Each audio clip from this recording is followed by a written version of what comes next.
Hello and welcome everybody to Giant Slayer Series. I am DoA. With me is Frodan as usual, and we are joined, of course, by the mech being constantly eaten by Urgot, which is pretty much everyone's experience on the ladder right now. But it's going to be a great day of matches, isn't it, Frodan? Yeah, it's going to be great. Yesterday, we saw a lot of mech, and we get to see whether or not today that momentum will carry over. Mhm. Will some of that shift away from Vanguard Mystics carry over to tournament play, or perhaps is that just people experimenting right now as they prepare for the climb for the ladder snapshots that's Yeah. happening championship qualifier? So, a lot of movement happening in the metagame, and we also have a different batch of players from yesterday. It's their last chance. Yeah, that's right. The final day to gain some points to make it to the finals lobby. Let's check out our tournament format and just kind of review where we've come so far. We're at the end of week 3 right now of season play. Lots of players getting to play lots of games. The point scoring is on the right side of the screen. And all of that adds into who makes it to the final lobby. Let's take a look at the prize pool to see what everybody's playing for. $1,000 for first, and then after that, it goes all the way down to about 150 for just kind of showing up. But you know what? There has been a lot more movement, and it's kind of crazy that we had the mid-set patch kind of drop right during the middle of this. I love it, but it does add a kind of a particular element of challenge for the players, doesn't it?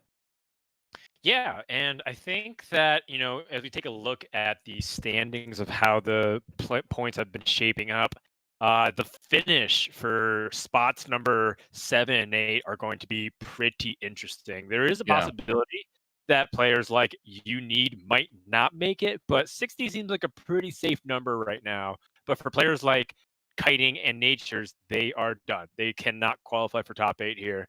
But the players number 11 through 16, they're all in lobbies today, and we'll Right. see if they can make that final charge. And even for players like Higa and Sunny, they just have to have a week of Lev or Khroen or a Khroen week where they just dominate 4 straight lobbies, and they still can make it to the final 8. So someone decided to drive their car through my apartment. That was really annoying, but he's gone now.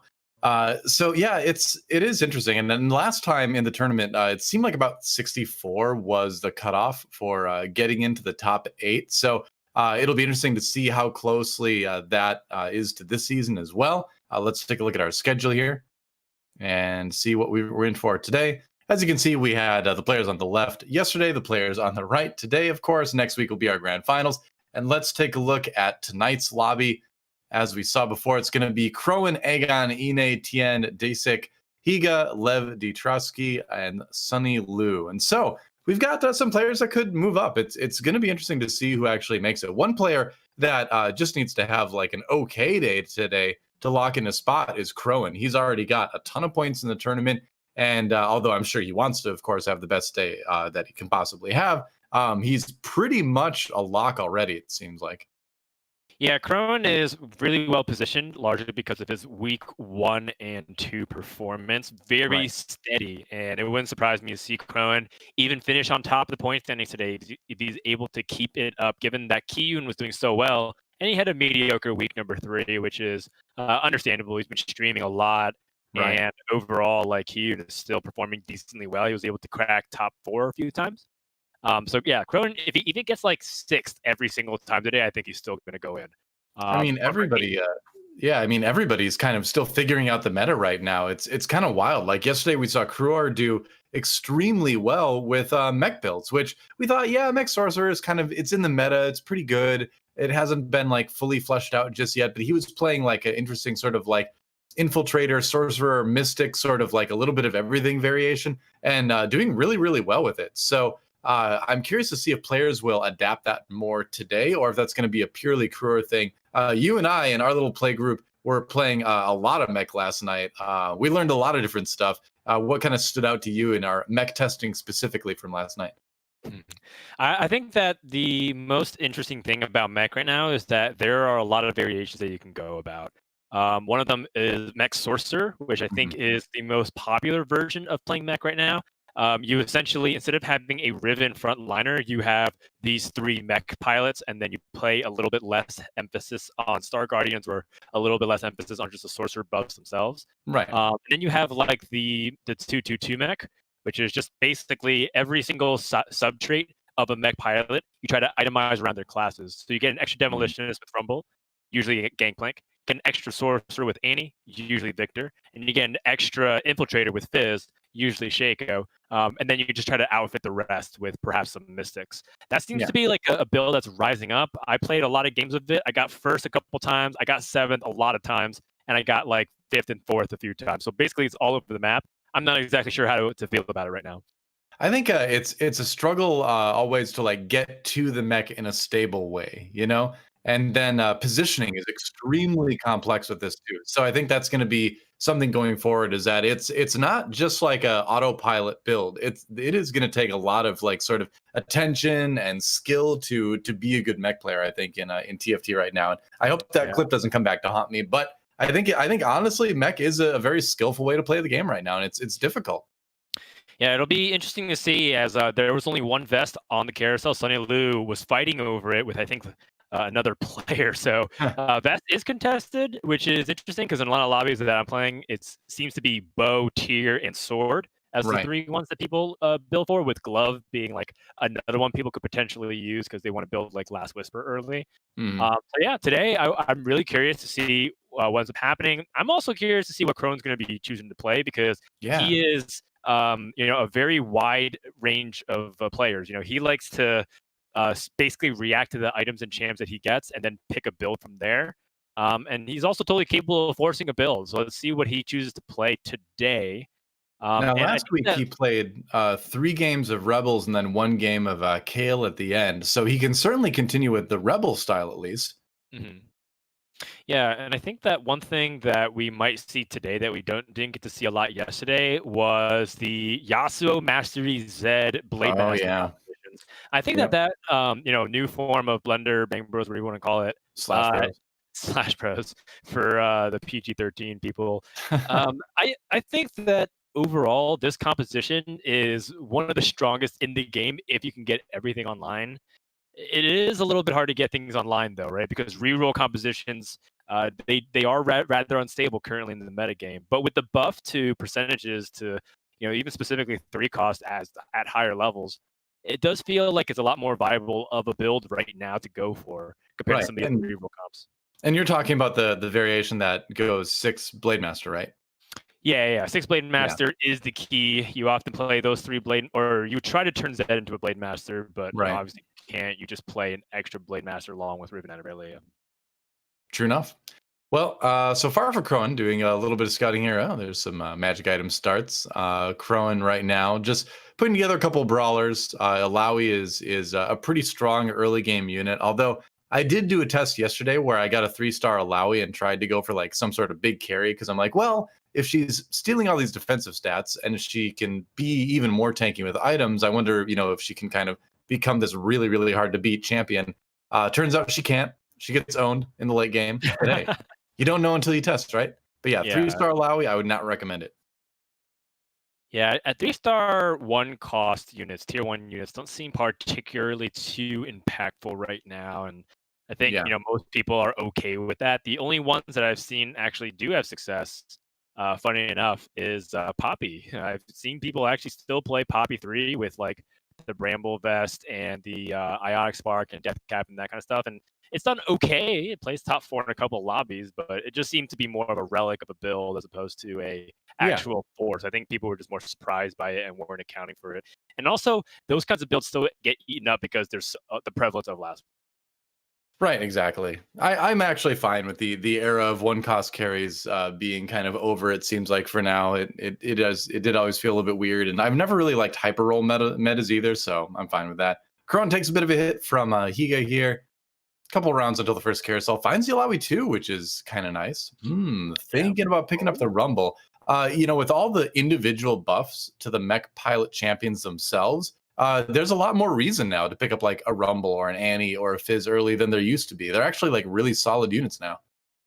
Yeah, and the early Rumble is totally fine just to play as a 2-star unit. It also can just be an item holder for the actual traditional Sork build that you want to play with a Riven or a Gangplank carry. You can just give him Guardian Angel and Ionic Spark, and Rumble still does a lot of work as your solo frontliner, even if you don't have the mech pilot bonus. So yeah, definitely an interesting food for thought there, because you were talking yesterday about Annie being pretty solid, and everyone knows right now that Fizz is a great infiltrator, just to put it to the back ranks. I did do a little bit of testing with Annie as sort of like a substitute tank for a little while as you're building up a sorcerer thing, and it did work pretty well. So it's something I'm kind of curious about exploring in the future. I think that 2 Vanguards is always going to be better, but if you're having trouble finding those Vanguards, I think a 2-star Annie can fill in the gap pretty nicely. Yeah. So now a couple of decisions to be made, which is how does Khroen choose to go about this? Does he want to pre-level, or does he want to sell his entire bench for eco? And they both Hmm. have viable build paths. It kind of depends a lot on how he imagines the rest of stage 2 playing out. If he does pre-level, he actually increases the chance he wins on the following rounds. So he's evaluating the state of other boards. And I know that a lot of people right now, actually, because it is a fairly aggressive meta, especially if you're playing a Little or Legends, people just are used to aggro leveling now. But Yeah. you do have to keep in mind that lose streaking still does have a lot of merit to it, and so Khroen, I anticipate him to just be very careful with whether he chooses to level or he actually ends up making gold here. Yeah, we'll see. There's a while where everyone was pre-leveling before the carousel. Looks like Khroen is going to do that, saving the units, not hitting the 10 gold. So we'll see if he gets lucky, finds a big 4 cost when he comes out of the carousel. Looks like a normal carousel as far as the items go here. Yeah. If he is going to go for a mech-based strategy, he's going to pick the vest most likely. But if not, he does have this bow and he doesn't have a Yeah. glove to pick. He could go for the sword. Giant Slayer is, kind of skyrocketing in popularity right now because of its true damage bonus that's being given to a lot of people. I saw a triple Giant Slayer Victor, and it absolutely owned me. So I'm not sleeping on that item at all. Dude, like it just seems like Giant Slayer is just one of those items that every comp can benefit from. Like you're never going to be sad to have a Giant Slayer on your team, no matter who's wielding it right now. We're going to jump over to see what Lev D Trotskij is up to, and he's got a little bit of a brawler blaster build started here. Finds a red buff for Kog'Maw.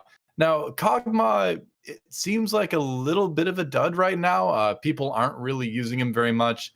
He's not rated as like a super strong champion. So we'll see what happens in the future here. But, until you find Dilution, I think he's a decent substitute. Yeah, I think that for Kog'Maw right now, it's primarily because his other attributes are very poor. Battle Cast right now in the metagame is not very good. Doesn't actually give Kog'Maw particularly a lot of relevance, but he can be an item holder. It's totally reasonable to play it, and his ability in itself is not bad. It's just a little bit weaker than what you want. And you're not really going to be trying to play the 4 blaster variant. So at best, he's a stopgap. But you can see that he still does perfectly fine as a red buff holder until he finds Jinx and Ezreal or other Lucian or something. Yeah, exactly. Yep. Very true. Speaking of Lucian, there it is right now. We'll see if he decides to actually make the swap. I feel like you just do, right? I mean, in terms of just straight up comparing champions, yeah, you got to swap him out for Lucian. Poor Kog'Maw. Don't worry, Kog'Maw had his time in the sun. He was part of the Me Preds poison meta, so Kog'Maw had his chance, right? He had a good run. Totally. And I'm sure that, as time goes on, Riot tends to cycle like the traits that are underplayed and make them, push a little bit forward. So I anticipate sometime during this expansion that battle cast based compositions will be important, and Kog'Maw is one of the primary carries in that composition, it seems like, along with Victor and Urgot. So I would anticipate that being a thing eventually. It's interesting because when you look at Battlecast as a trait, it's one of those traits where it's like, I feel like this is going to be either just always a little bit too weak to focus on or always too strong, right? Where when it comes down to just a static, like you get X amount healing, you get X amount, damage, it's really easy for those numbers to kind of like swing to like opposite sides of the usability scale really fast. So I do wonder what they're going to do with Battlecast. It's an interesting trait, but right now it's on the weak side, but I could see it getting too strong real fast. Yeah, it's, on PBE, there was a patch where Battlecast was way too good. So people have seen it, for those who have experimented, with it and seen the power that it could have. Speaking of power that it could have, we do see, Deisik that has the Mastery with the Rage Blade and a bow already. So if he finds the Rapid Fire Cannon, he will be basically already done with 2 of the main items of his composition. And again, one of the good criticisms against these, Master Yi carry builds is that it does feel very item dependent on how how you're able to get those items onto your Blade Masters. But if you can already have those two things completed, one of the hardest parts is already done. So Lev kind of debating on what he wants to do with these. Jace is just such a good individual unit still, and there is a world where you could put him in as a little as a tank for a little while and get a benefit from the space pirate bonus and maybe make a little bit of money. It's a little bit late in the early game for going for like a little sort of cheeky space pirate edition, but we'll see. He's leaving himself open to the possibility, at least. Yeah, he ended up playing an Ezreal, which is just an extra chrono and an extra blaster, kind of just wasting those traits. I do think that there is merit to having that extra front line. Space Pirate synergy aside, you just want to keep Lucian alive as long as possible. There's to keep blasting. And you can see that the one thing he did lack was actually meaningful stats. The Ezreal is an interesting thought exercise only because his utility can be very impactful in the fight, especially for those who clump. Right. But once they're Ezreal, I don't really know. So this was definitely something that didn't work out for Lev. But hey, it doesn't even matter. He picks up the Jinx immediately. Yep. Any sadness from that last round is definitely out the window as he picks that one up. I wonder if he's going to Nico it right away. You don't need to, I guess, at this point. You can still kind of wait and see how the rest of round 3 pans out. But a lot of people on the ladder out there would be like, sweet, instant Nico too. But I think there's actually, I was going to say, I think there's actually like a reason to wait. But he's just going to slam it right away. You can kind of wait and see if you really, really want to. You've got a little bit of time. But it's such a big power spike too to get that right now, even without items. Yeah. And it looks like Lev really wanted to fix just a couple more things about his positioning, but didn't get a chance to. I think if he would, in hindsight, if he had a little bit more time, looks like he wins anyways. But you generally want to put Blitzcrank in the front right there, just to give a little bit more buffer between Jinx and the units. It was actually kind of scary because if Inay had 2 stars on his comp, he would have immediately started targeting Jinx the moment they blew up. The other brawler there, I think it was Alawi. So, Lev, he's off to a good start with that early Jinx find. And it seems like he already is on that path. You don't often see people, hard committing their Nikos unless they find a carry that they want to dedicate their entire comp. Right. I wanted to go back and mention one more thing about Ezreal yesterday. I had a weird game where I actually ran into somebody who had a double Shojin's Ezreal 3, and I just didn't get to cast spells that round. Like the guy won the lobby. Like it was EMPs like every other cast almost, and yeah, funny. you just don't get any of your own spells. Just keeps hitting you. That's really, really funny. And yeah, I think he had a Aurelion Soul in there too, so it was extra hard. Yeah. Definitely something food for thought moving forward. I don't recommend it, but it was interesting to see once.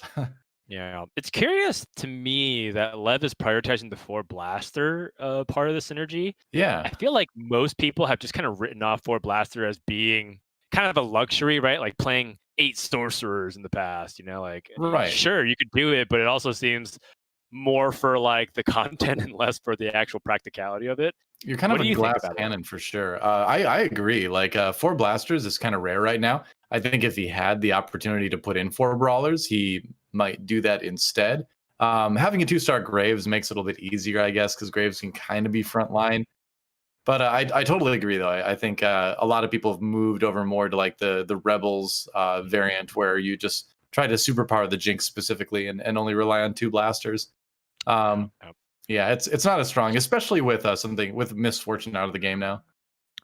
For sure. And now you can see that Lev, he's just going to prioritize that last Whisper. It's super crucial right now if you expect any Vanguards. The thing is, Vanguard Mystic seems to be dropping off a little bit, only because people are properly itemizing and positioning for it.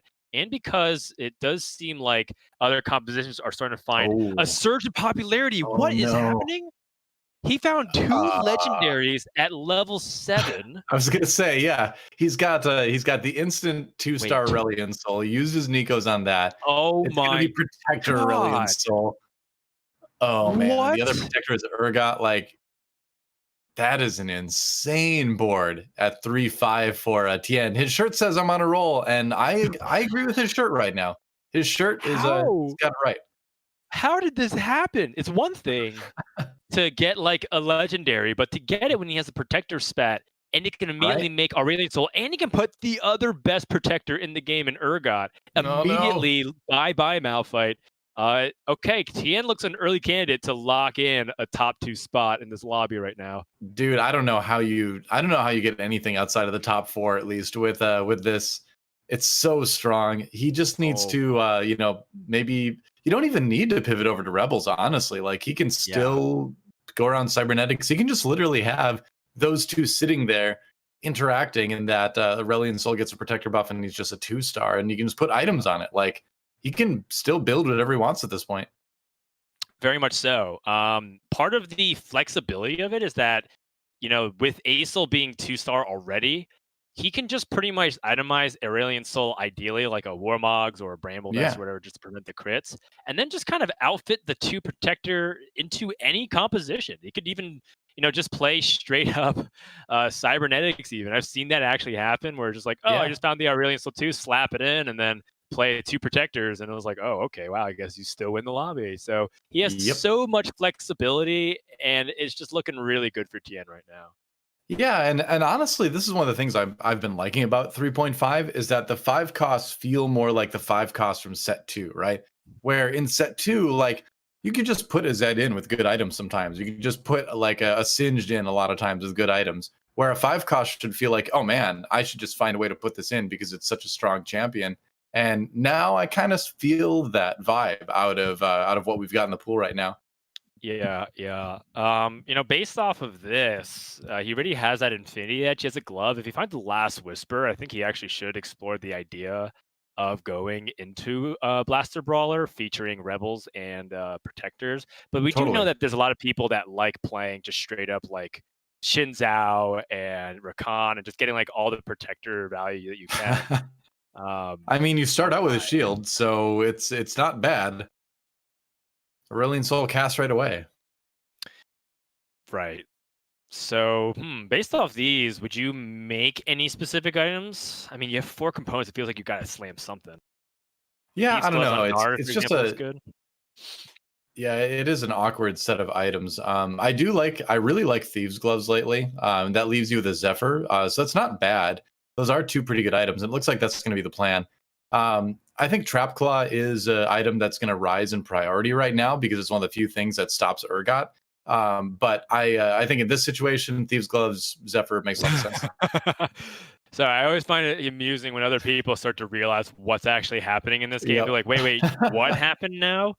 And the funny Yeah, thing is, it's been a few rounds since he's had this, and people are just starting to takes notice. They're time. like, huh?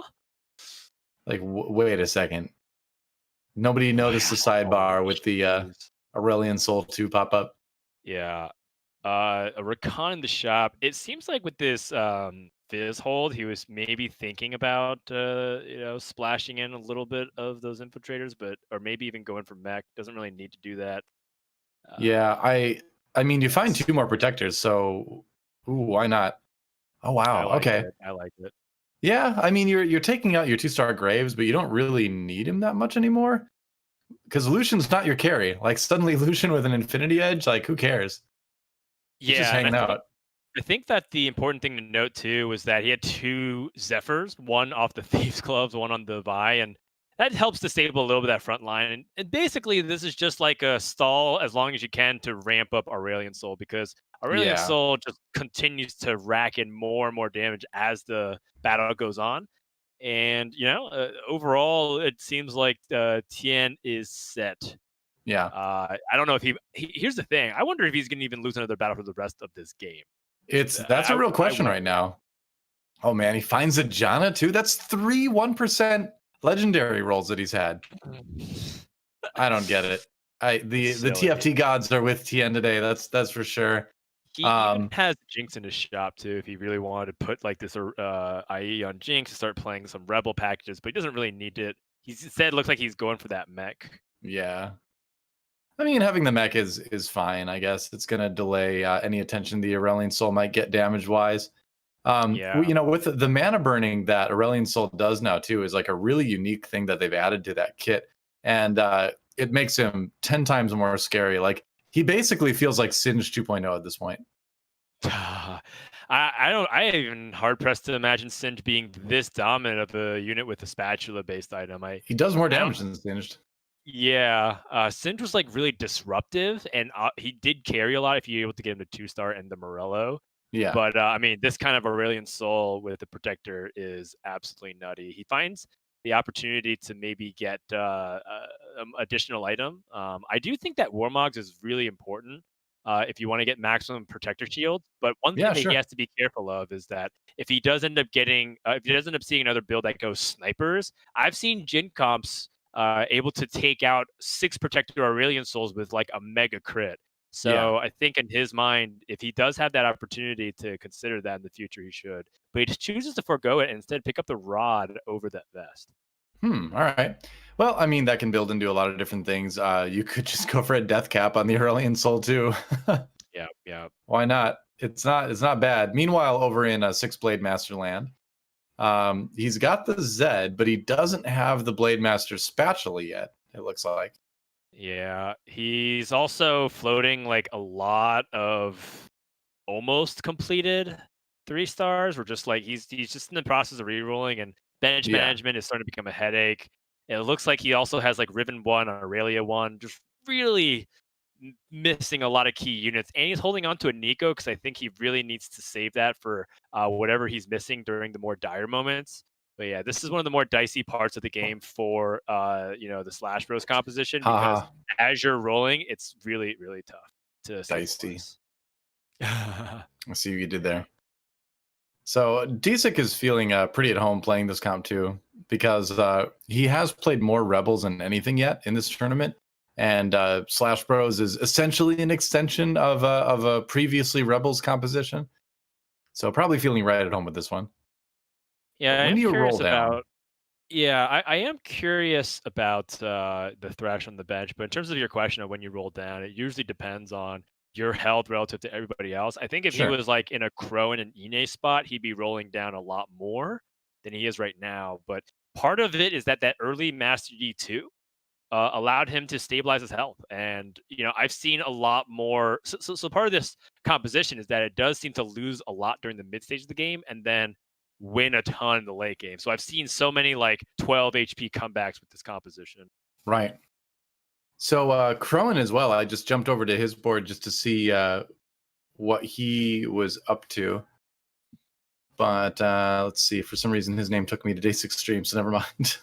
Anyway, yeah, it's interesting. Khroen did move up a little bit in the rankings there, but this would be one of the lowest finishes he's seen if he continues to have a tough time. So we'll see.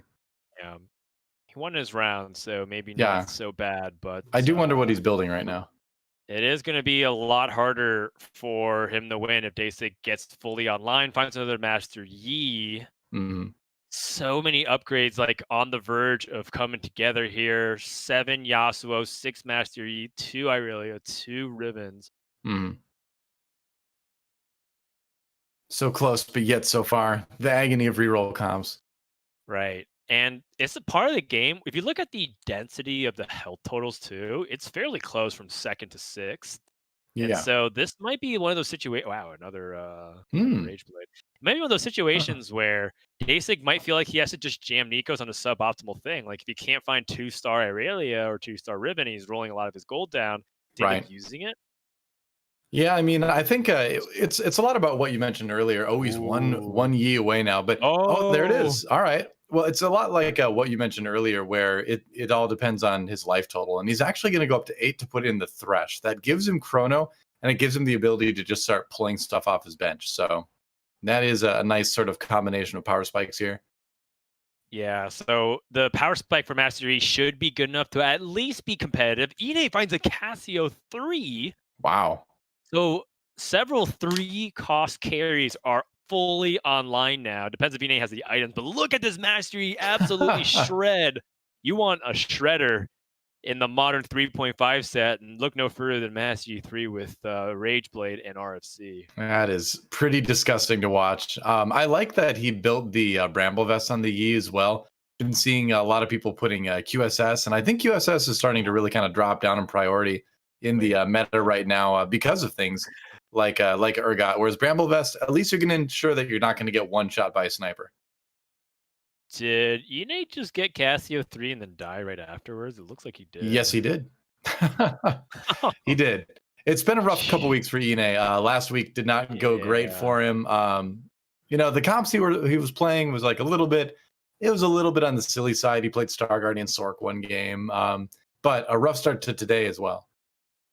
Yeah, it could be Inay being unfortunate positions. It could be Inay being a little bit, unfamiliar with stuff. It is a new patch and it is a new set, and some players don't feel fully confident yet. And while some other players feel like they have a really good understanding of it, this Janna is constantly popping up after the Syndra finishes it off with enough orbs. Ooh. Agon getting the big win over a player let's go. at his caliber here with something can beat Slash Bros. Yeah. All right. So, hey, if you have the Janna in there, if you have everything doing true damage, Syndra ramps up. If that Syndra would have died earlier, there's no way in the world that Agon would have won that fight. But because the Syndra lived, she was able to ramp up enough damage to one-shot the E. Tough question here. Thresh into Urgot is just generally some of the best late game that you could possibly do, and we are in this beginning of the late game stage. But he doesn't want to sell his Yasuos, doesn't want to sell his second Riven, and he certainly doesn't want to have Thresh pull like this 1-star Yasuo in. So he's kind of stuck at a crossroads here. Yeah, I wonder. All right, let's see what Yasuo can do. He's going to work. Oh, look out! That Riven couldn't get away. She couldn't tumble away fast enough. But yeah, it's a good question. When do you give up on the Yasuo? He kept the shop locked, so he wants to pick up the Urgot probably. Ooh. You could just use the Nikos on the Riven, get your 2-star Riven. GA is nice. And then, maybe you give up the Yasuo. It's a tough call, though.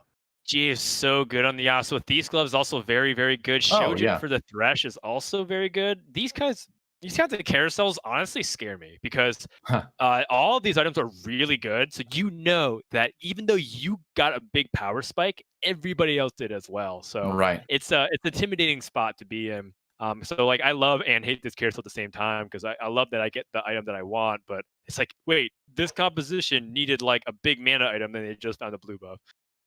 I usually always just go for the GA on those kinds of carousels because I don't want the person on the other side that I'm facing to have a GA. I wonder if he's going to put these gloves on Irelia. She's generally been the best user of these gloves. Yeah. Okay.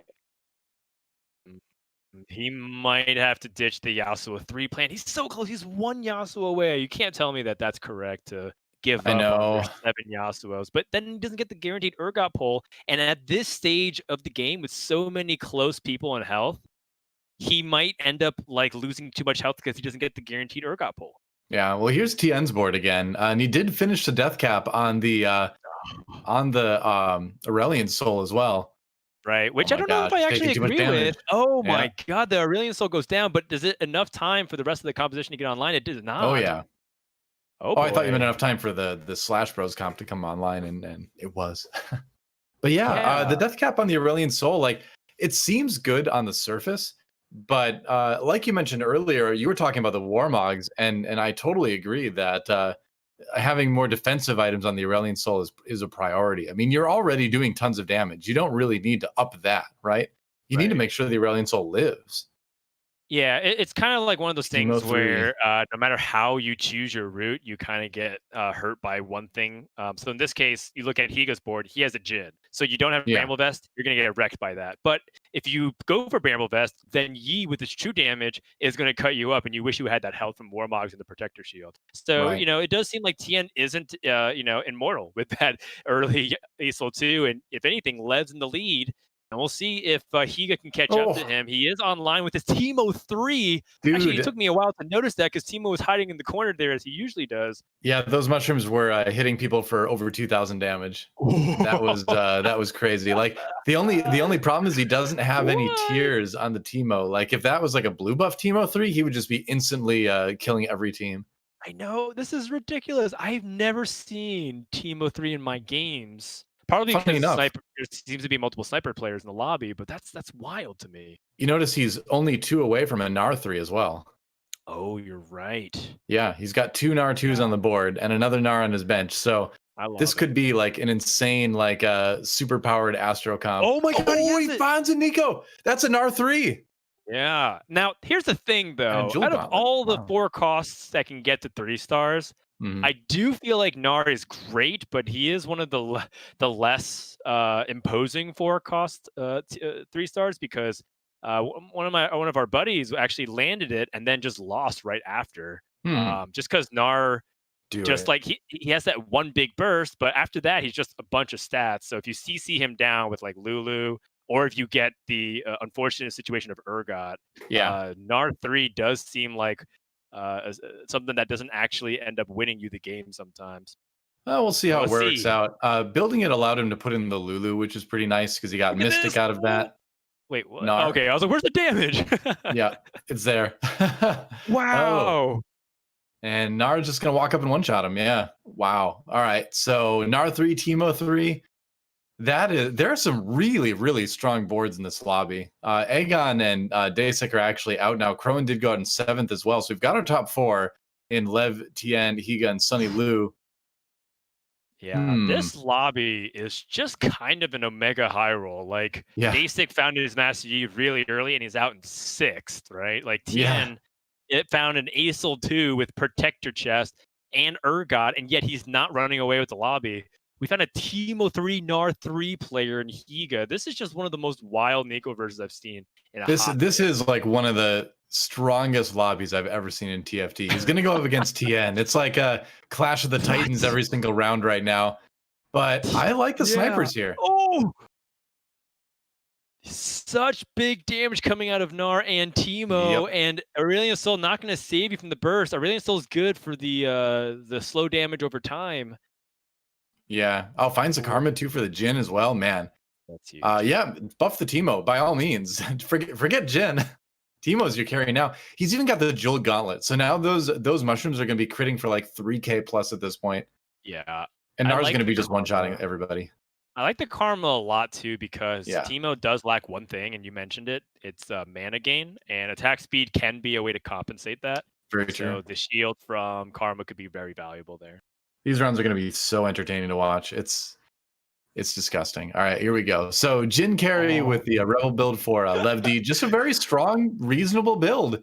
yeah, But but they're all clumped up for the Nord. Wait, yep. what was that? That was so weak. Oh, but Oh, the never Teemo mind. Shroom. Dude, like Teemo 3 with Jesus. Jeweled Gauntlet is basically like Cho'Gath 3 with Void. I don't even understand. This is like monster trucks going at it on a derby. Okay, Theoscopes looks really good. What do you just put it on though? I Guess mean, you I can think just you put it on just take it anybody. to deny it. Tien grabs Yeah. another death cap. All right. Well, so Okay. Sunny Lu dropped out in 4th because of that. So Tien at least fulfilling the prophecy of, maybe not top 2, but top 3 at least with Very the nice. Protector Aurelion Soul at 3-5. Put on Unbelievable. Lulu. Can he get to level 9? He cannot. He's still pretty far away. This is probably going to be a level late for the rest of the game. Yeah. Oh, Karma would be an interesting choice here. I kind Okay. of like the Lulu just to make sure she casts, but I guess Karma's reasonable as well because Karma buffs are essentially Teemo buffs, and you're making your carry even stronger that way. Yeah. Can't argue with that. Obviously, like Luden's not going to really do much there. I think if anything, it was more of a denial of other people that wanted Thieves Glove. Sure. Oh, 2 things getting Zephyred, and Gnar is kind of taking on the mech, but it looks like the He's Teemo Shrooms are fine. still going to be able to cut everything through. Oh, Teemo Shrooms. Yeah, I mean, at least with the rod on the Ludens, you're making the shield a little bit bigger for Karma. Right. But but yeah, you're right. It is more just to deny it than anything. But I think Higa's gonna win this lobby, man. I don't see how this comp ever loses.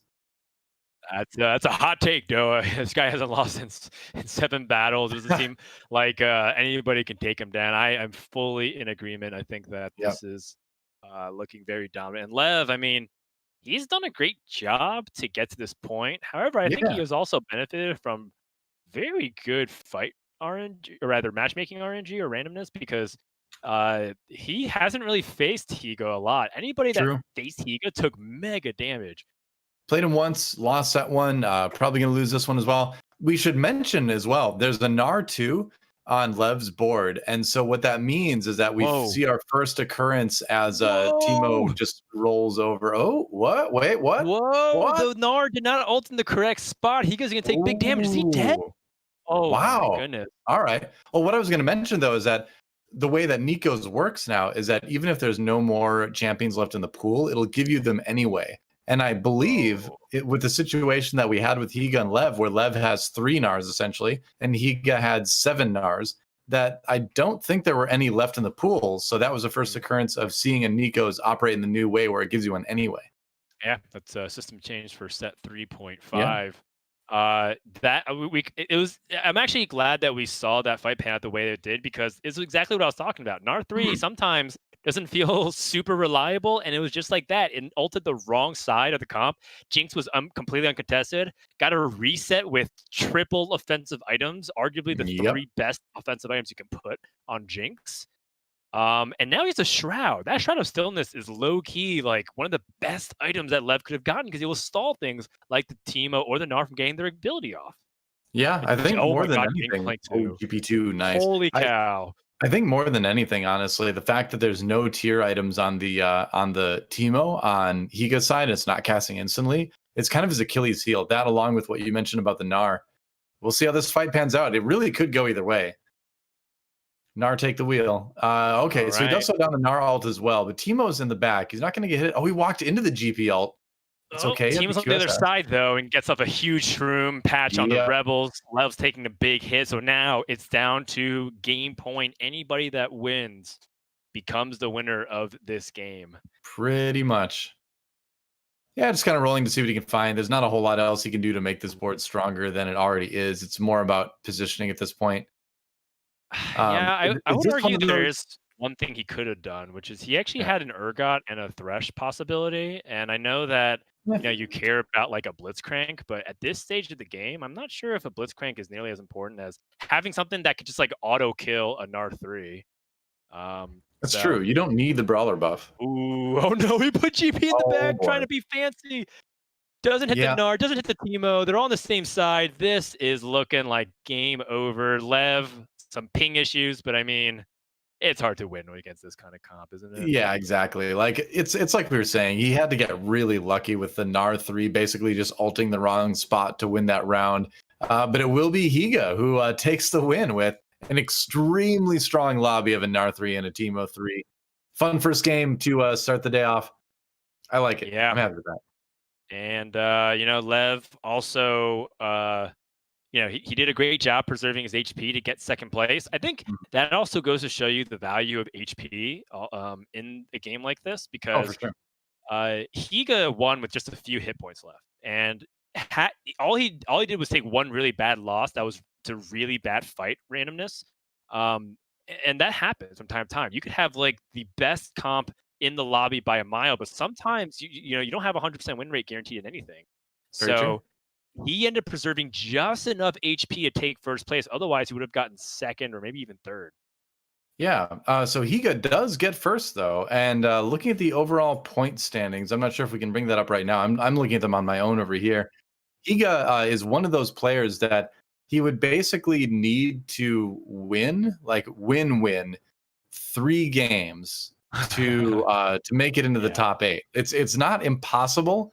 But he would need to win his next 3 games, because you would need to get at least into the mid 60s. So I guess you could get like 2 more firsts and like a third or something like that. But yeah, he kind of needs to win out to really give himself a chance. Yeah, and actually what's scary about that fact that you mentioned is that Deisik and Lev, as long as they like get third and fourth as well, that makes Higa's ability to come back even harder. Very true. Khroen's still really safe, 19 points ahead of Higa, 6 ahead of Deisik, 9 ahead of Lev. So he still looks like he's kind of like locked in, because if he at worst gets 8th every single round, he'll at least jump Need from this point on.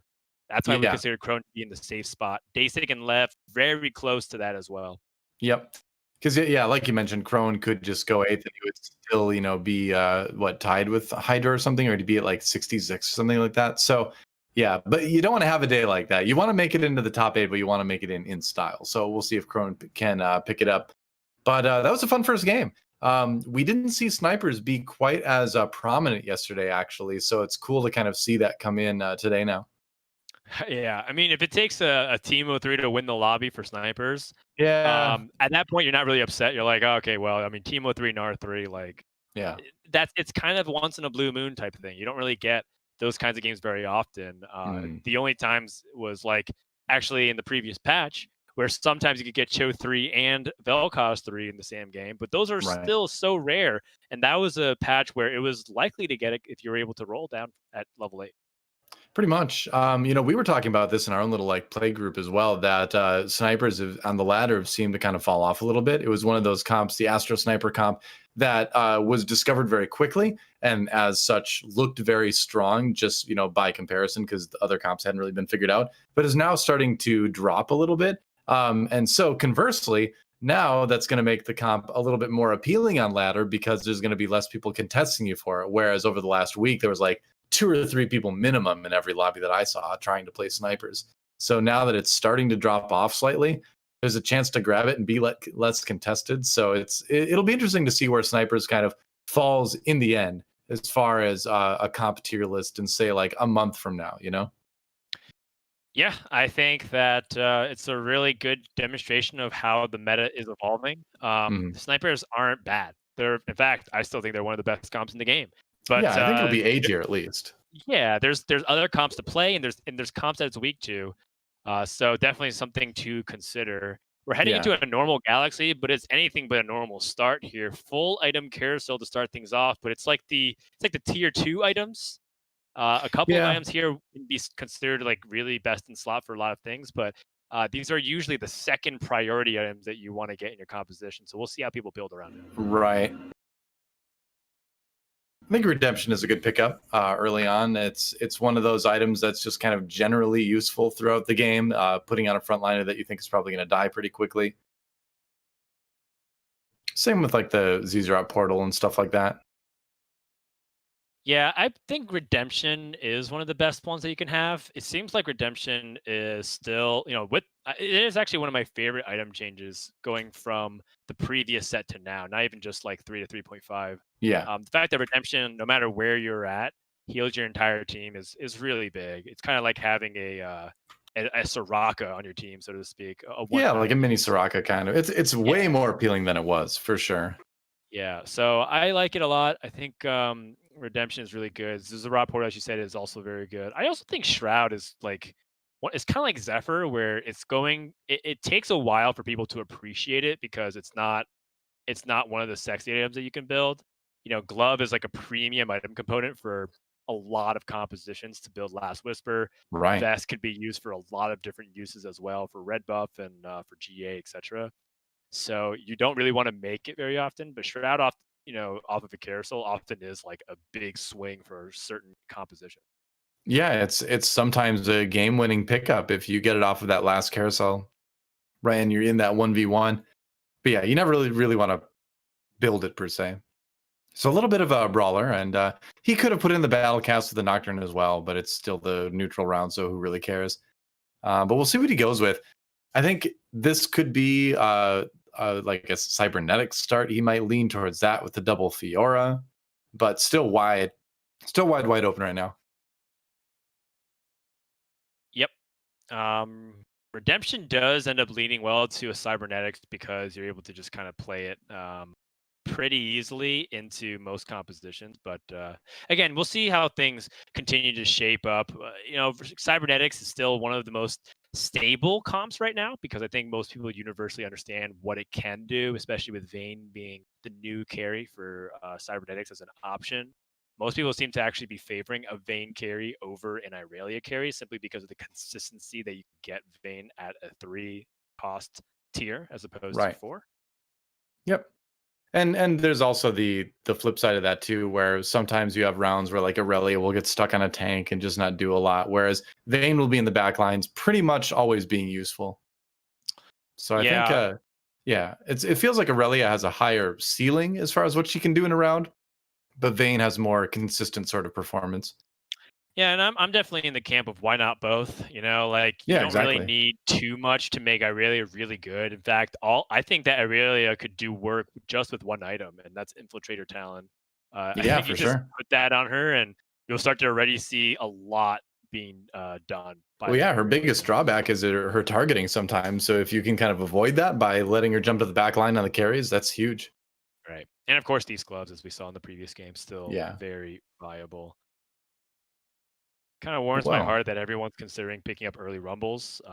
It's one of those things again where people are like starting to reevaluate the strength of units. He does not need this Nocturne. He already has the battle cast activated through the form of Kog'Maw, so he could end up just ditching it. I think Blaster makes the most sense, even though it is just a 1-star Graves, who's objectively weaker than a 1-star Rumble. But maybe with the Blaster bonus, the extra hits will make up for it. We'll see. Oh wow, Agon with a Oh, full okay. open fort. Not fully. He's like 95% there. Mostly open forting. Yeah. Uh, He's just got Graves out there, which seems appropriate if you're just willing to die every round. Put out a guy named Graves, I guess.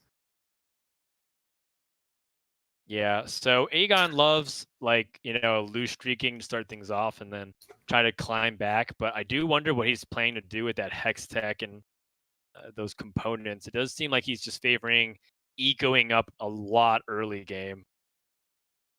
Another Now, Kog'Maw Aegon did Vise. take fifth last game too, so do need to be a little bit careful with that.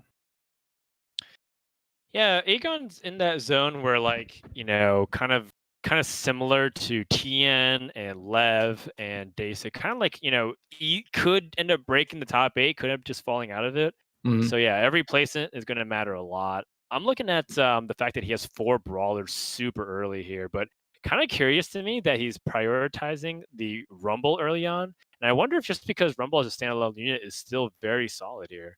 Yeah, I mean, like we've talked about before, he's kind of got that little Morello's-esque effect built in where he can deny healing, which can be useful with the ultimate. It's a fairly high damage ultimate for, a 1 cost as well. So, giving up that extra HP to just try to get a little bit more damage in makes sense. But it looks like he's going to not win this round. No, he doesn't end up killing 1 unit. Probably gonna pre-level. No.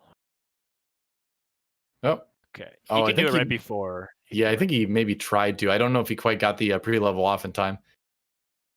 He sold some Okay, stuff and went up before, but I didn't see the XP bar jump, so I guess we'll wait and see.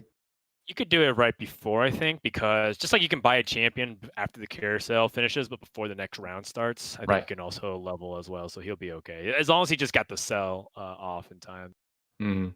I hate it when I'm like about to click the board button down at the bottom to go and look at my board, and I accidentally do it right after it swaps back to my board, and I buy a unit I didn't want to buy, and then I ruin my economy. Does this happen to you ever? Is this just me?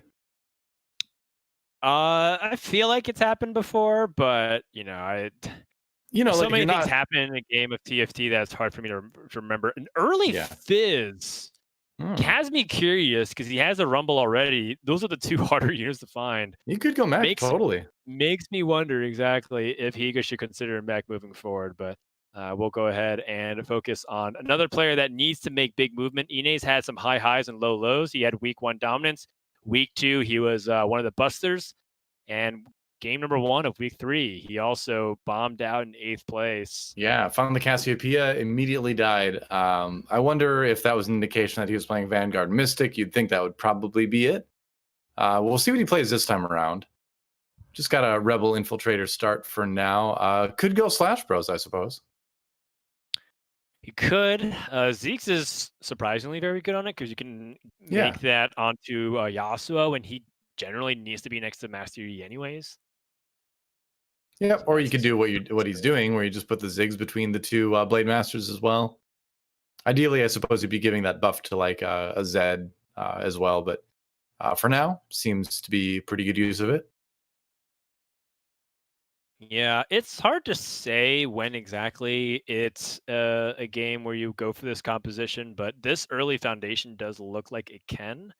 It is kind of weak though, because he's playing a ton of 1 stars. He just hit his first 2-star in in Ziggs. Yeah. So I anticipate another loss here for Inay, considering that there's plenty of other strong builds going on. Looks like Higa did end up committing to that red buff with the Kog'Maw. So once more, he's going to try to see if he can stick to some kind of brawler blaster. Actually, no, Higa was playing the snipers last game. It was Lev that was playing the brawler blaster. Right.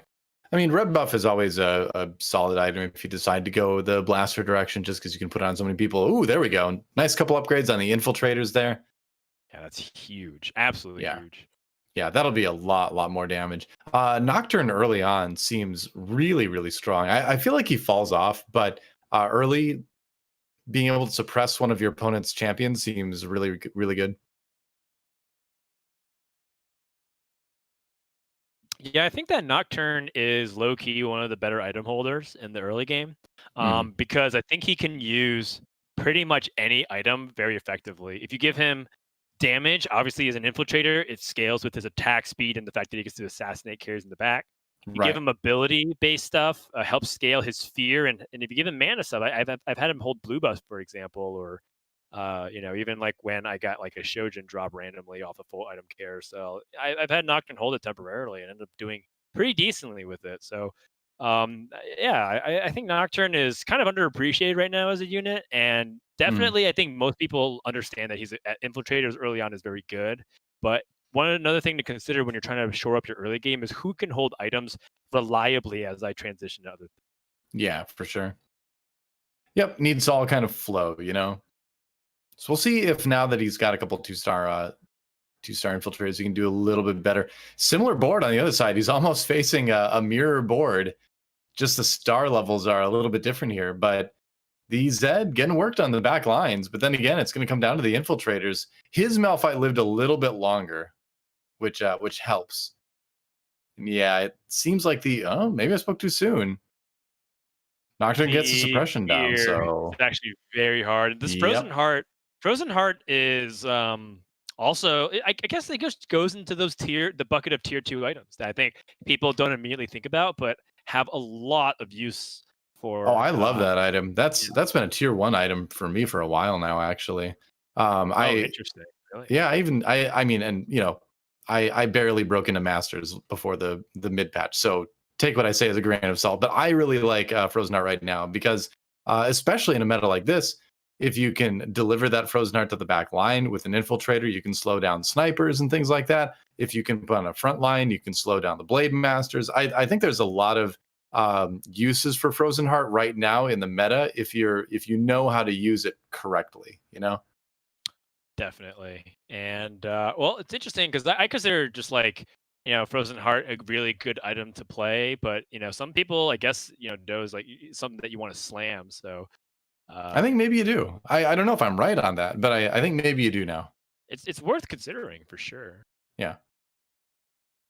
Agon with the early mech playing Hex Tech Gunblade Ionic Spark. I wonder about that, right? Like I wonder how good that is. Making like an AP mech base.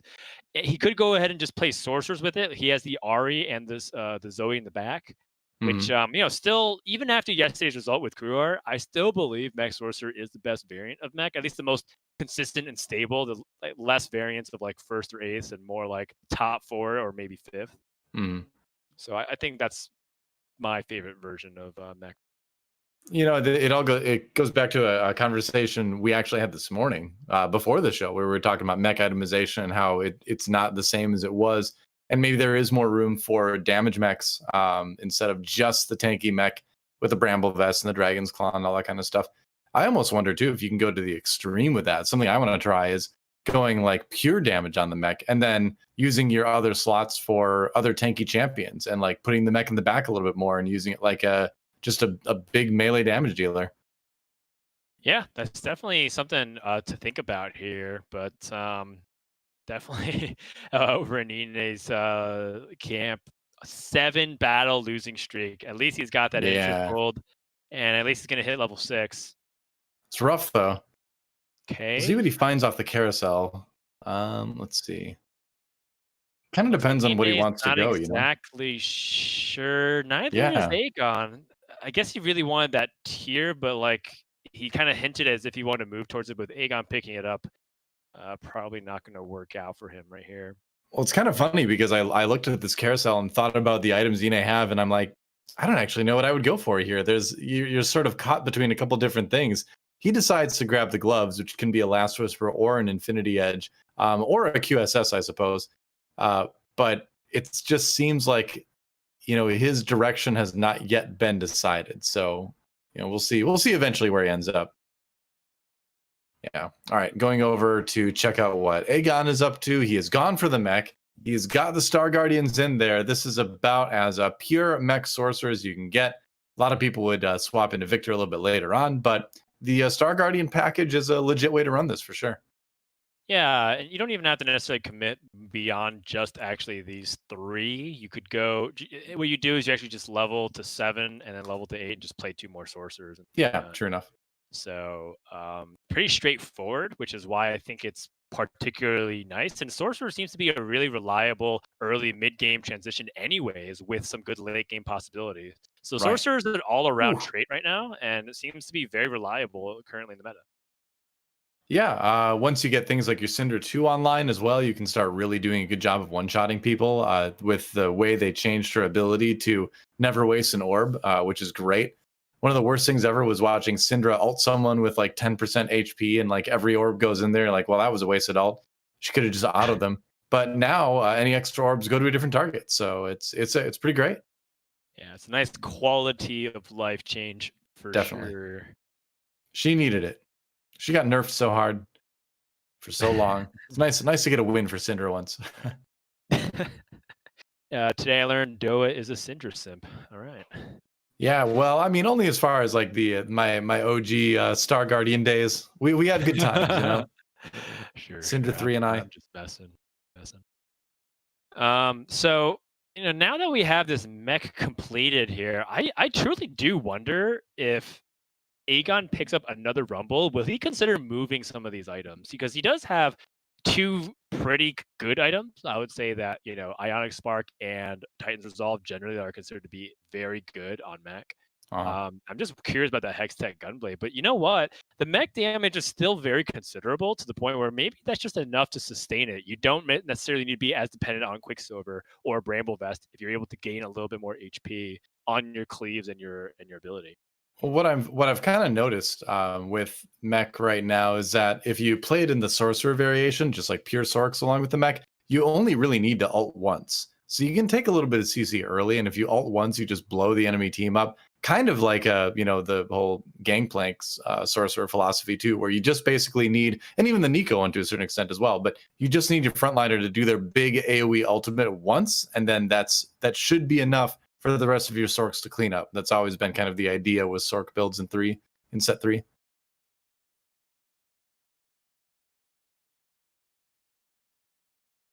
All right, so with these item drops, he does pick up a Locket or a Frozen Heart or a Luden's possibility. Luden's, the window is already kind of close for Luden's to be super duper impactful. It tends to be the strongest in the early game, but still has its application. Also, the stats on it are just good. You get AP and you get mana, which is generally what a sorcerer comp wants. So Right. I think I would lean a little bit more towards the Locket solely because there are players that seem to have infiltrators, and you do need to protect your backline just a little bit sometimes. But yeah, I think the Locket's probably going to be better in this case. I agree that if you're going to build the Ludens, you should probably build it early because that's when you're going to get the most out of it. The mech does get Zephyred, and this is one of the reasons why QSS is still good. A lot of people have been moving away from it.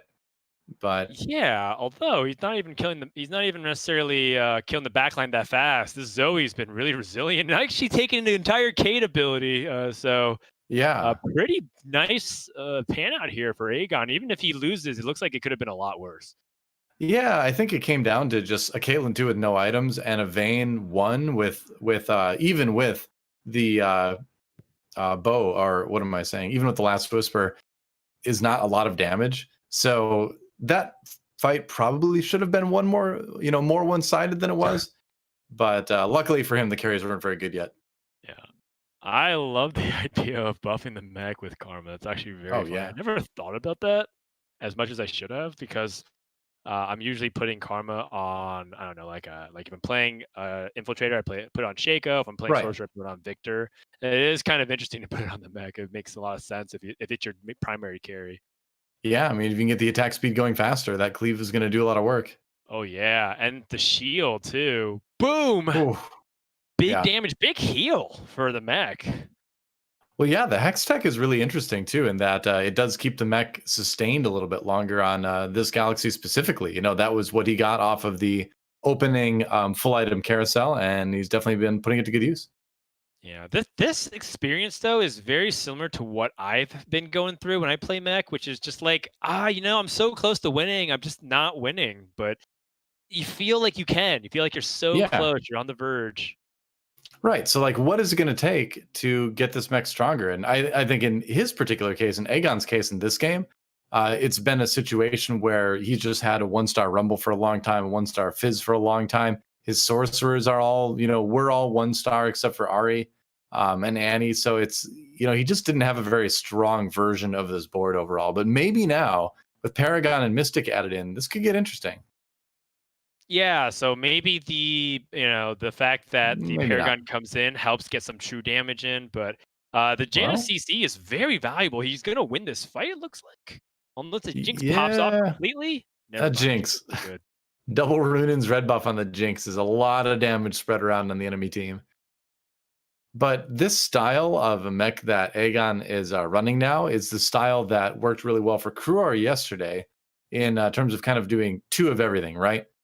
Where you Right. got two Mystic Infiltrator, Sorcerer, and Dark Star as well.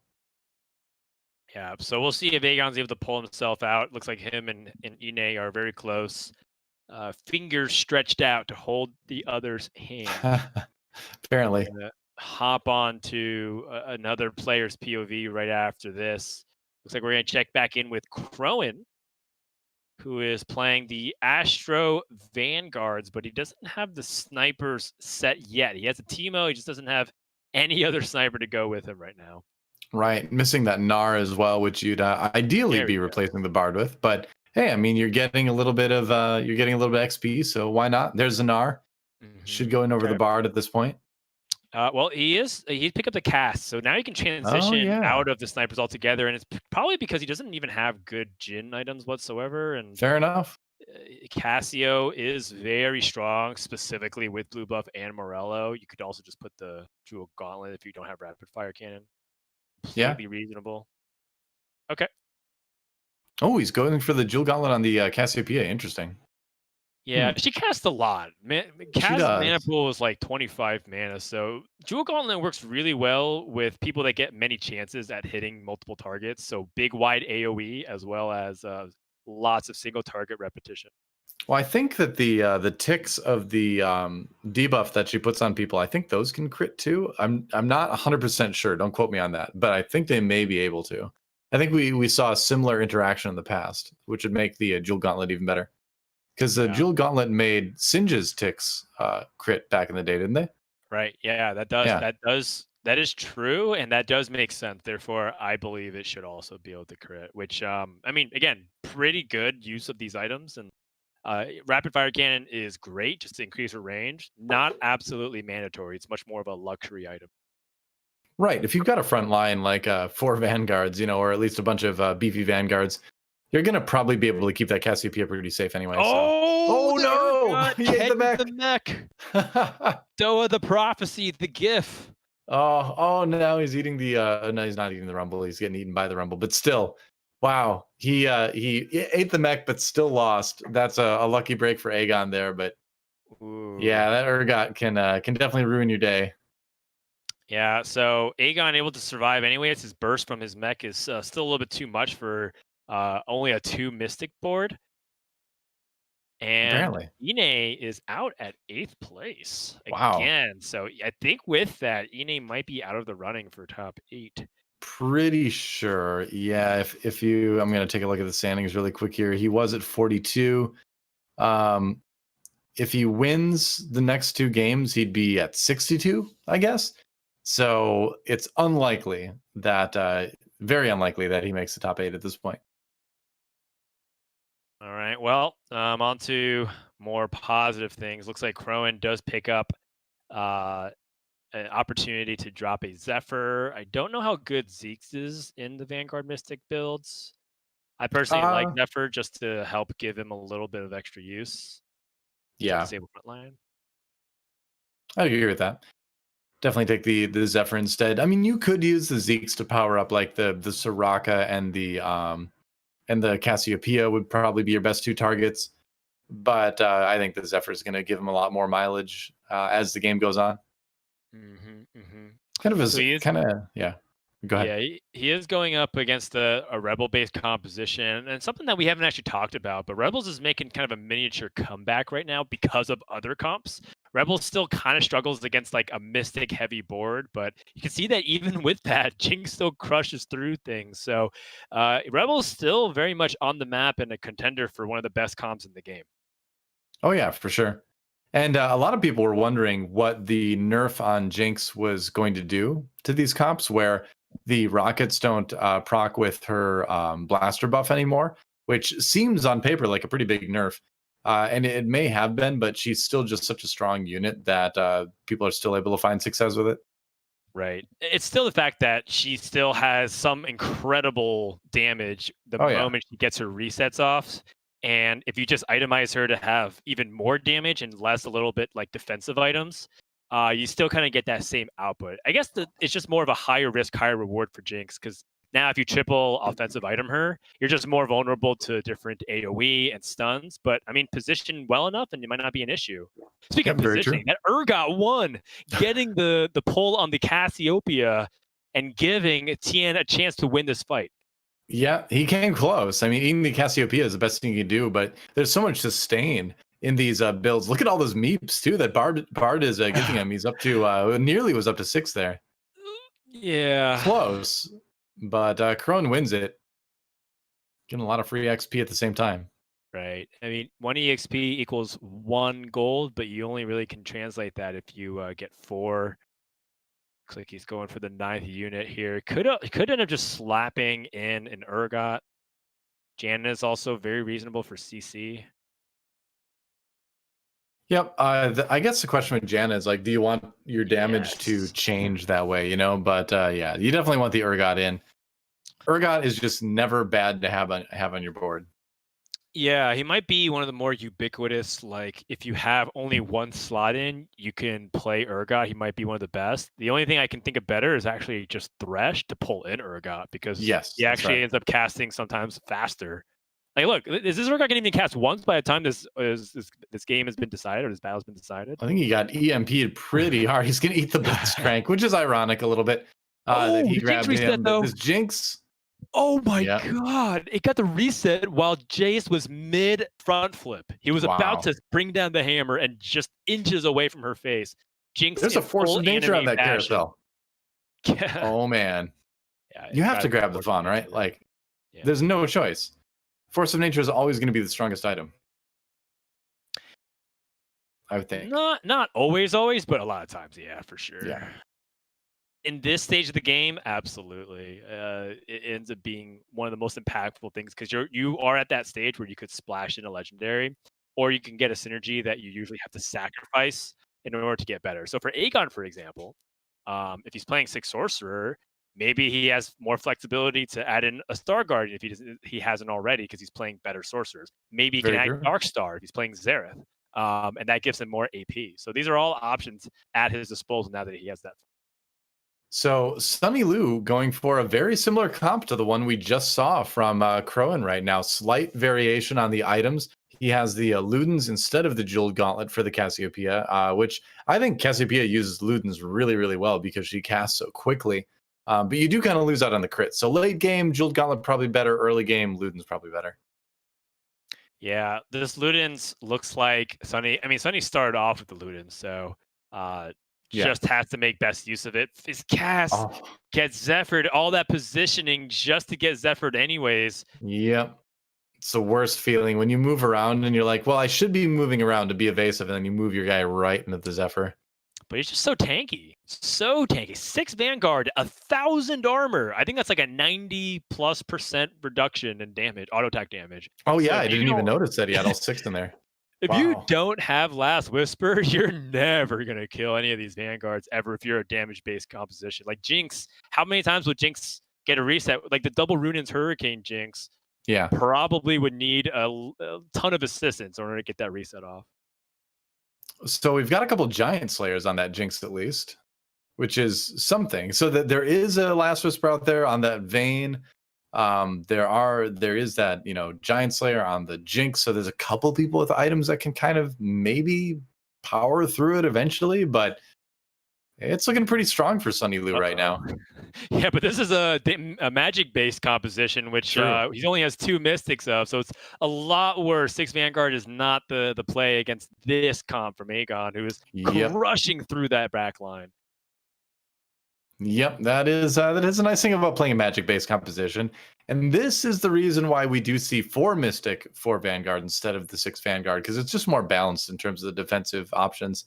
Tien out in 7th, it looks like, after that round.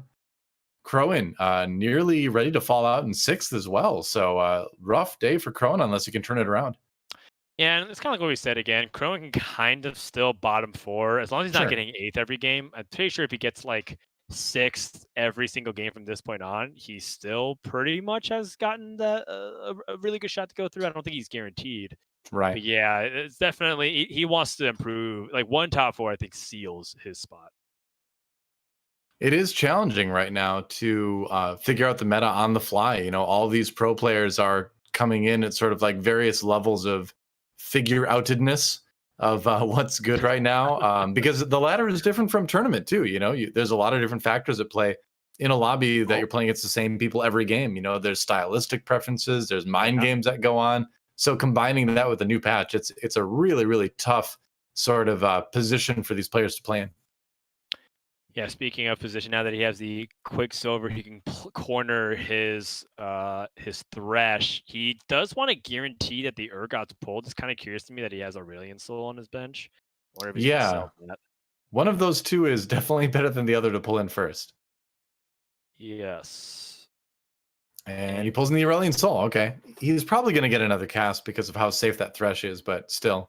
Yeah, totally. It's just like one of those things where you want Urgot to come out. Urgot didn't even actually get the cast. Oh, man. Dude, Vi was having none of that. That Urgot hit the board and Vi was immediately just like all over him. Like, no. Yeah. Not eating anybody.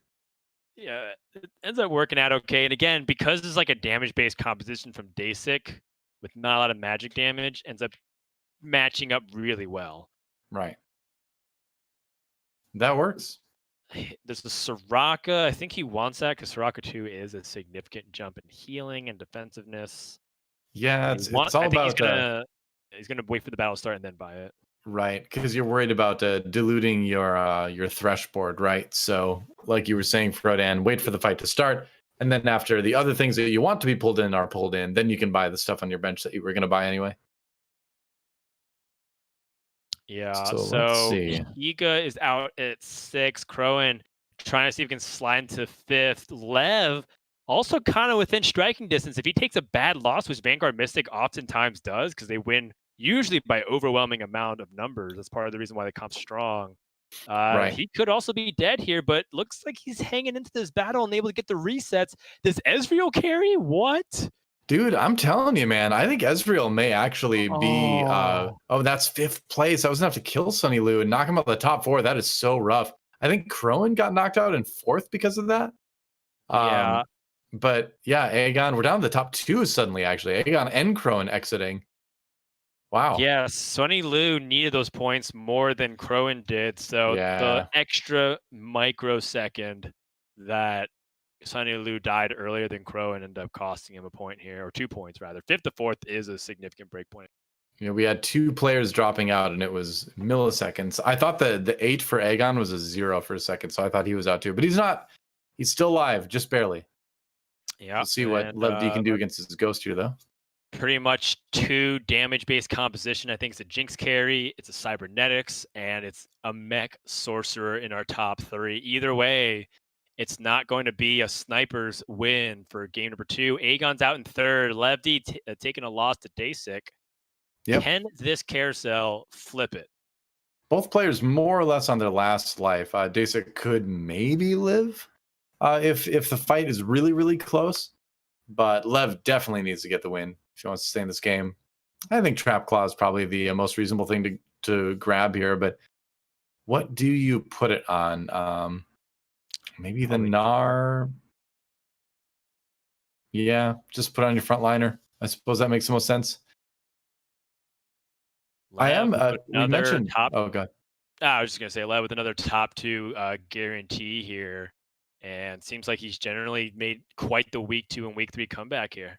Yeah, seriously, he was our week 2 winner. We chatted with him on the day he played last week, and he's looking pretty good today too. I like the Ezreal though. I was going to mention this earlier.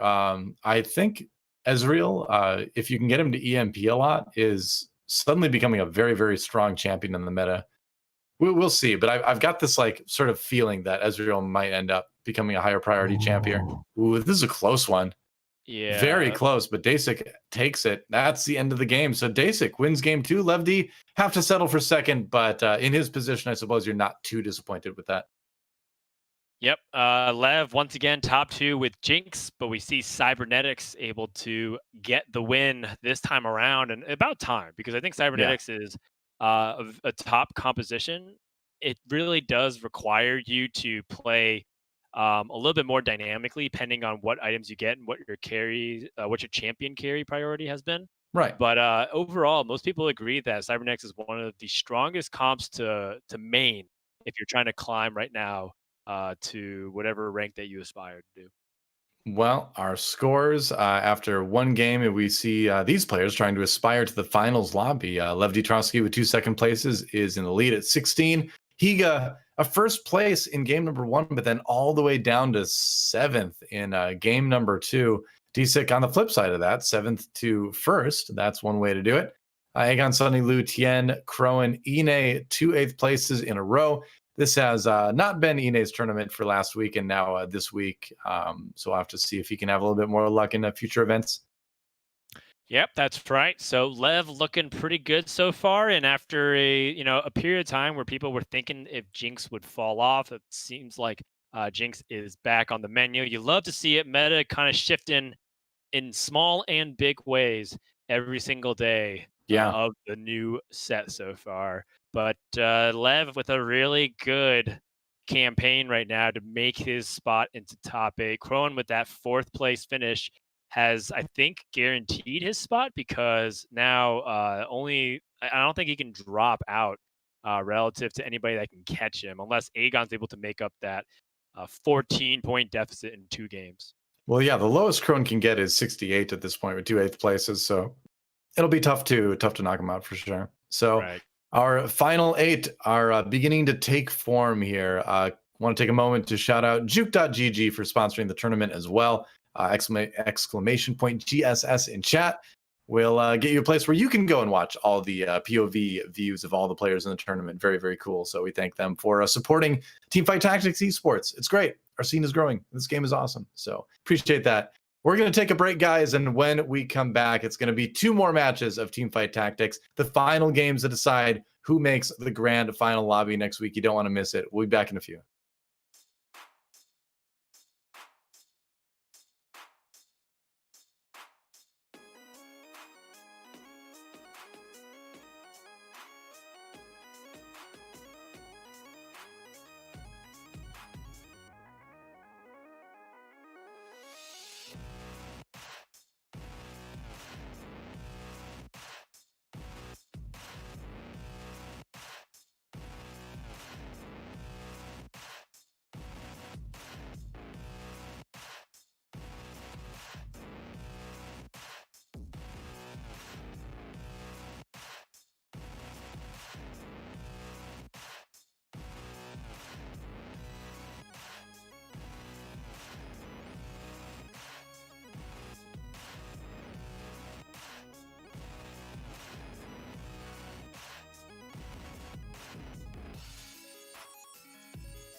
Welcome back to Giant Slayer Series, everybody. DoA and Frodan here, and we are 2 games down in our final day of matches to decide who goes to the final lobby. It's going to be tight. The race is going to be very, very close, even down to the last couple of games. We'll probably take a look at the standings in a moment to chat a little bit about this, but it's been so much fun, hasn't it, Frodan, to see players experiment with the meta, see different comps taking number 1 almost every game.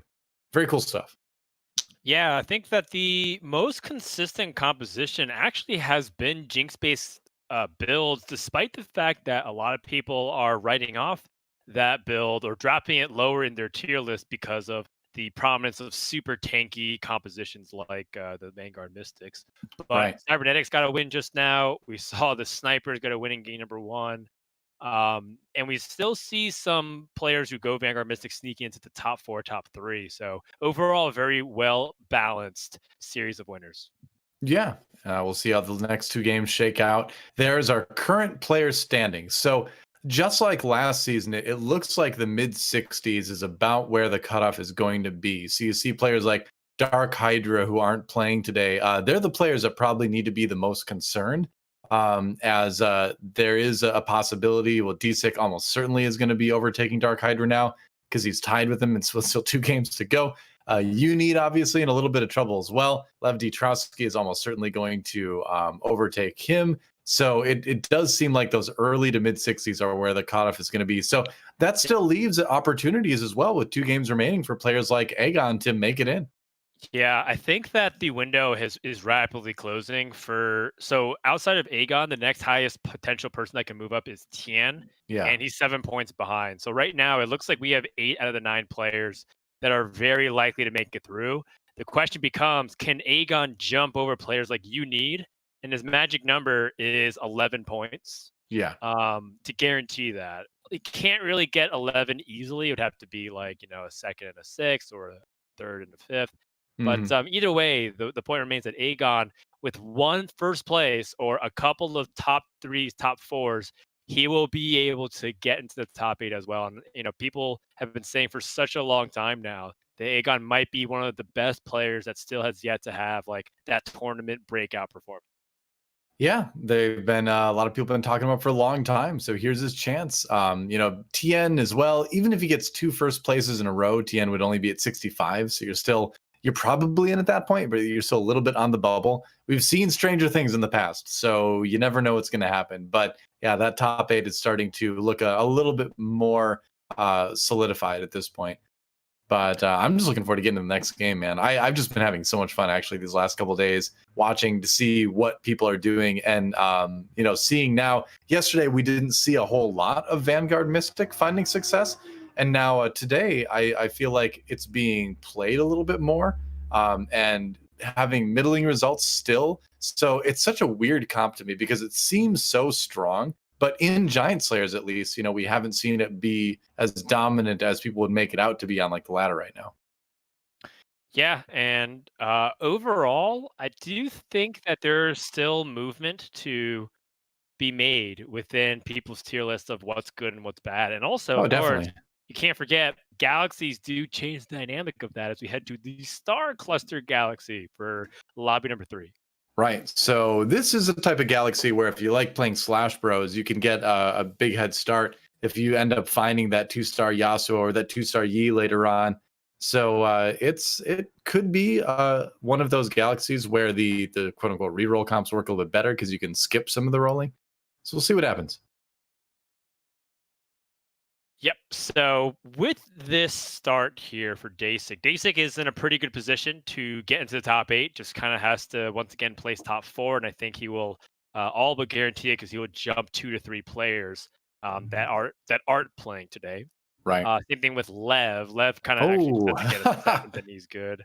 he tried to slam that last whisper before the item got halfway flying across the board. But yeah, just hold on. Wait 1 moment. Wait until you see the other items you get. It's Right. it's so tempting to do it, but yeah, I would be a little at least wait until you've seen all the neutral rounds, right?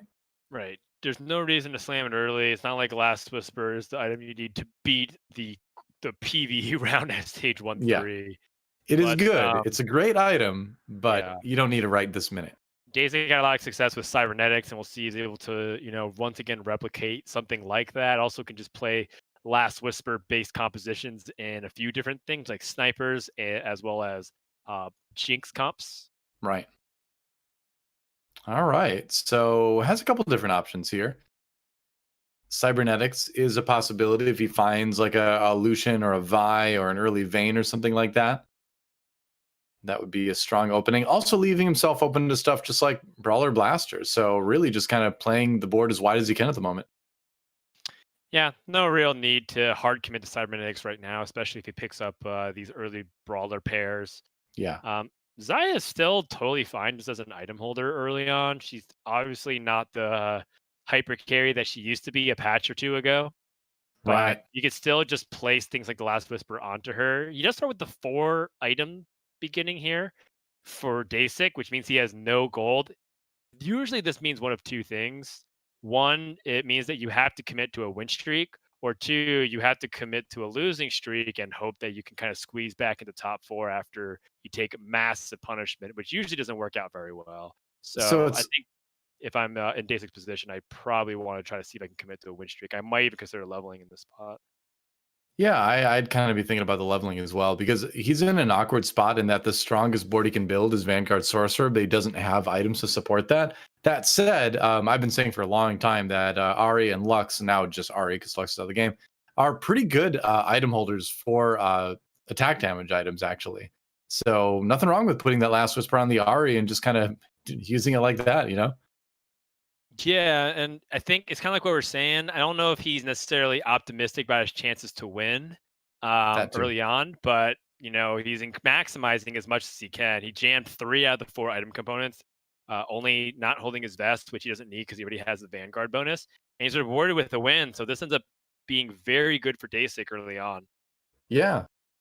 That Last Whisper is going to make a Oh, difference. And Ari is probably one of the best early champions you can play. And now he's got a lot of different options to go for the two sorcerers. Zoe wow. gives you that CC. He's got Star Guardian. This seems like a pretty strong board early on, despite having no 2 stars. I am very surprised that he passed the Malphite 2 up just to get the Star Guardian Sorcerer synergy up. I guess it may be a testament to show you how reliable it is early game, foregoing one of the best early game tanks in the game Yeah. just to get that. Yeah, it is interesting. And ultimately, it's kind of being sort of like standardized that right now, the strongest early board, I think, is just 2 Vanguard, 2 Sorcerers. So if you can pair the Star Guardian with that, you're in good shape. You're in good shape, that is, right until you run into a player with a bunch of 2 stars. So Lev able to easily take that round, and that's always the danger on Star Cluster. In that what Deisik built would be very strong on any other board, but Star Cluster especially, you have a higher likelihood of running into multiple 2 stars, which is going to wreck your good synergies early. Yeah, so I think with that in mind, it's totally fine to try and lose anyways. Like if you're gonna have a Sure. 4 item start and you're not gonna be slamming the items, Star Cluster is, a galaxy that you also can make that come. So he could make some swaps here. Put in the TF, he would lose Star Guardian, but to put in a TF2, that might be worth it. Yeah, I don't think the Star Guardian cast is particularly important right now. His Star Yeah. Guardians are all at 1 star. It's not like Ari gets a huge benefit from casting a lot outside of damage because she's holding a Last Whisper. If she had Morel and Right. Nomicon, I would say the Star Guardian buff is like really, really important. But kind of like what we're saying, it's totally okay to also lose and try to position yourself for the best possible carousel priority. Wow. That is hilarious. TN actually found 2 Syndras early. So he tried to run like 1 tank and a 3-star Guardian with damage dealers. And it is working. And Tien is one of those players that was still playing Star Guardian Sorcerer a little bit in Giant Slayer series after it fell out of popularity. So he does like that kind of build, Wow. but that's a seems like a strong indicator to play that if you find things like the Oh blue my buff and all that to start. God, this is a crazy carousel, DoA. Yeah. 4 champions have spatula items on them, and for example, Sunny Lu first pick goes for the shins out too. So now all he needs is a belt, and he can just play protectors. And the protector Yep. chest will just pop right off of Xin Zhao. Look at This is the Zed great. too. Higa picking up the Zed with the spatula. Just Oh get a my sword on gosh. him and go 6 Blade Masters. Yeah, what on earth? This is insane Yeah. for so many players, and I really wonder how that's going to make some players choose to get ready for it, adapt to the situation. Exactly. The classic adapt. It's going to be Vanguard Blasters for Deisik now. He found a Kog'Maw 2 with the sword on it, so you can put the Last Whisper on it, and that probably is a stronger board to give up the sorcerers and get that Cog 2 in there. We'll see how it Yeah, does. yeah. In the end, he wasn't really ever planning on playing sorcerer-based compositions. No. Oh Who would do wow, that? Agon with the slam of the Star Guardian spatula as well. All Yeah, I right. mean, Star Guardian Rakan is not terrible. You get a few more casts off. It may not win it for him this time. The It's health is close. pretty low, though. Yeah, that was enough. Yeah, Aegon clearly trying to protect his health and win streak. The Star Guardian spatula is actually one of the most powerful spatula items. And it's kind of under the radar. I think most people understand that if you put Star Guardian spatula on Victor, it's really good. But it's just the idea that with Janna in the game now, it makes me think, Hmm. how can I utilize that true damage bonus in the best way possible? Because one of the things that was always tough was, how do you utilize swords and bows outside of a guardian angel in a sorcerer-based composition? And now Yeah, with that Janna ability and Paragon, it makes me feel like with Star Guardian Jewel, the possibilities are endless. right. What about like Star Guardian Riven with a John in there? Basically, just use a combination of that champ and that item to give anybody true damage, Exactly. which is a pretty cool tool if you think about it. Yeah. So I'm sure there's going to be some comps that are going to be centered around that at some point. Sure. I mean, we saw was it last game or 2 games ago, having like a AP mech carry of some sort. And we've also seen some people advocate playing Giant Slayer on their mechs, so that way they get that 20% true damage. So it's Sure, like, yeah. is it possible that we can put a Star Guardian jewel on the mech itself and then maybe make that? It's interesting, right? Just food for thought. Cleaving with true damage. Yeah, that sounds good to me. I don't know. Speaking as someone who has played a Star Guardian mech game already before a couple months ago, it can be fun. You do get a lot of Can be fun. casts. Can be fun. I had a what was the super dense galaxy game where I ended up playing Star Guardian sorcerer with 6 Sork, 6 Star Guardian, but the mech was one of the Star Guardians. Oh. It was That's ridiculous. funny. That sounds really funny. Did it get a cast a lot of times, or was it just kind of a meme? Oh no, it did make a difference. Yeah, Okay. you did see more casts for sure. Mm. Even with the bug, which was fixed, Yes. of course, recently. Yeah, that's a crazy thing, right? Is that Star Guardian was so good for so long, even with that bug that was making it worse than it should have been. Wow. You got to be Aurelia. kidding me. He just rips the Aurelia with 2 cybernetics already in. He would have to replace his Kog'Maw too, but come on. Is the Aurelia 1 better than the Cog 2? I wonder. It's I not feel like just an Aurelia 1. It's an Aurelia 1 with IE and Last Whisper. it's probably better, isn't it? And you get to make gold because you get to sell the cog. It's close. It's close. Yeah. You get the cybernetics buff too. Yeah, I don't I know. would lean towards maybe giving it a try. I get that he's worried about it, but the Cogma just seems like kind of a weak hero in general right now, you know? Yeah, it's not really like the care you're looking for. He also doesn't even have any synergies. It doesn't have any blaster. Doesn't even have Yeah. any battle cast. Yeah, that's the So thing that kind of surprised me is that he kept it in even despite the fact that he didn't have any blaster synergy that he would lose. right. It could be the fact that he's trying to stay open. Like if he sells Kog'Maw and he picks up like a Jinx, he can't necessarily go for that. Also, Sure. he is on a losing streak, so he can preserve that as well. Yeah, that is true. May not want to win at this point. Yep. You do get a lot of gold from selling that Kog'Maw now. What, 2 stars are 8 gold now? Is that Oh, right? it's Jinx. No. Okay, now is that the pivot? It's hard to 6. argue against that. He has the Graves already ready to go as well. Yeah. Okay. You're just going to put in the Aurelia, though. You can put the tier on her to give her the cybernetics buff at least. Mm-hmm.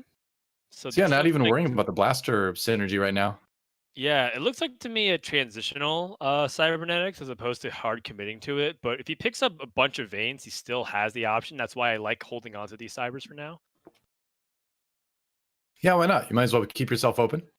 He did just win the last game with cybernetics, so it's not like he's unfamiliar with using that to get high placements.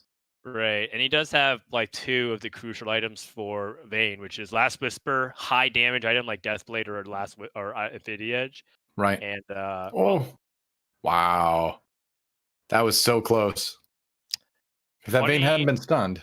Yeah, that Vayne stun was huge. Kind of a funny reversal in a way because Lev has the Vayne, and Deisik has the Jinx. Feels like they've been playing a little bit of role reversal there. Mhm. So you could keep Chrono and gain Blaster if you put the Ezreal in over the Blitzcrank, but then you lose the Blitzcrank CC. So it's a tough choice. But I like giving Yeah. Jinx Blaster a little bit more, and it looks like that's what Deisik is kind of leaning towards as well. Yeah, he actually does have a relatively sturdy front line. In terms of all 1 stars, this is probably one of the most sturdy front lines he can have right now. Definitely. But Good the EMP. blaster buff is huge. Yeah. Yep, Jinx gets the reset Aurelia, just wrecking people in the back line as well. Wow. That is Another strong. main Khroen. player. Ooh.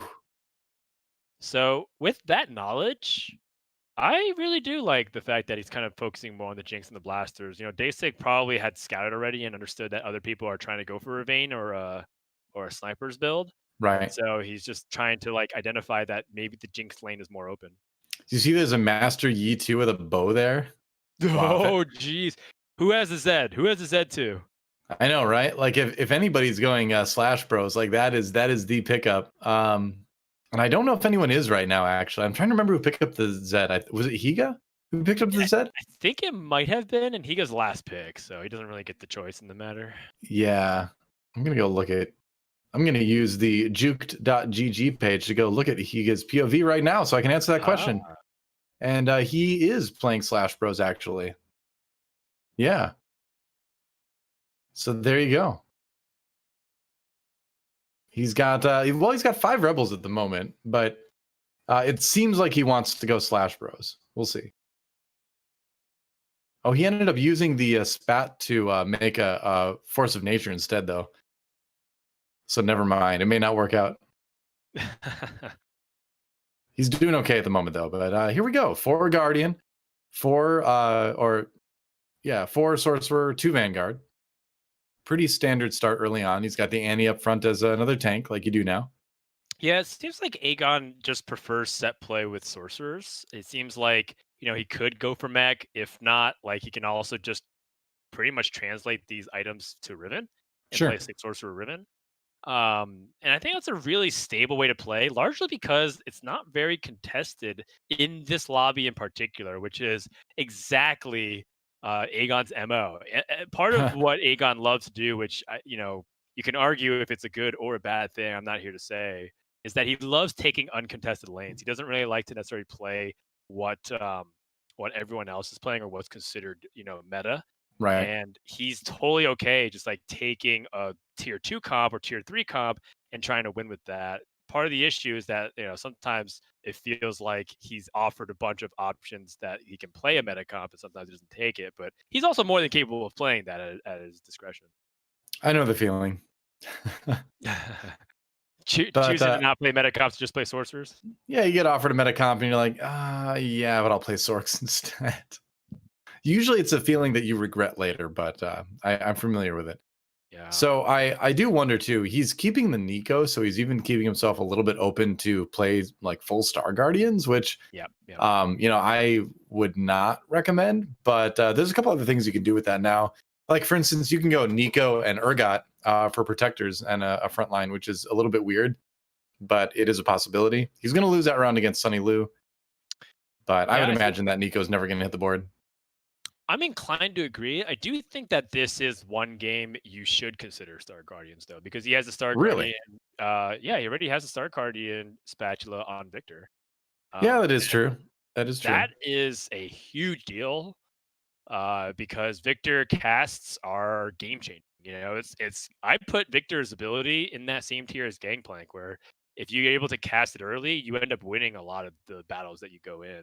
Yeah, I think the ideally he'll be looking for the Syndra and the Soraka to fill those other 2 Star Guardian slots over the Nico at some point in the future. There's a Ooh, Soraka now at least, that's the 6-star but we'll guardian. see. That's pretty big. Can also just play. He finds a Nico too. Oh, he doesn't buy the Nico too though. Okay, so yeah, that kind of confirms that he's going to Oh, eventually 2 rotate the Nico out. victors. Wow. But he found the Rumble. Does he have the Fizz? He doesn't have it. Oh, he does have the Fizz. Oh, he does. Yeah, he picked it There up. you go. Wow, sick. All right, so that is a really strong build. There you go. And why not just throw in the Soraka as well?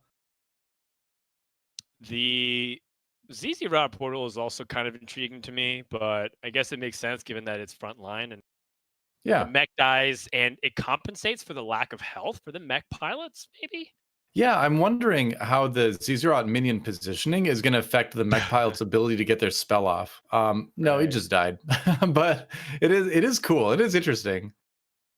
Yeah, and it stalled for long enough to get Victor another cast, which was huge. And Yeah, Agon is online, just like that. And I feel like I'm learning a lot about the way to approach Sorks just by watching Agon play, which is kind of inspiring because we weren't sure what the role of sorcerers were in the current metagame. It seemed like they were just like a decisive tier 2 comp, but I mean, Agon's put in a case for why this comp might be considered better than people give it credit for.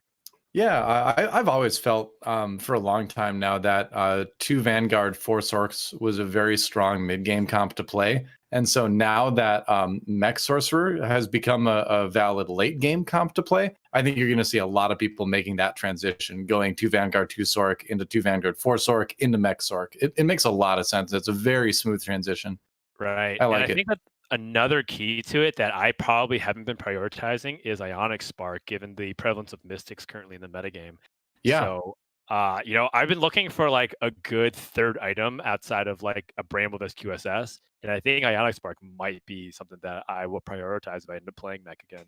I'd agree. Ionic Spark was always a key item for a lot of Sork builds. Star Guardian Sork, you would always have a Ionic Spark on Nico. Vanguard Sork, you would always have a Ionic Spark if you could on one of your Vanguards as well, probably the Poppy. So yeah, it's always been such an important item to counter Mystics and just make your team simply do more damage, you know? So now in the land of 4 Mystic comps, it's vital, I think. Yeah, I'm definitely down to agree with that for now. We'll see how it ends up panning out here. Lev, with the full cybernetics, his Vayne is only at level 1 though, but it still doesn't take that long to shut down that mech. It's all about, does he have enough damage post mech separation? That Victor is perfectly pocketed and protected. Yeah, Major damage coming out of Victor there.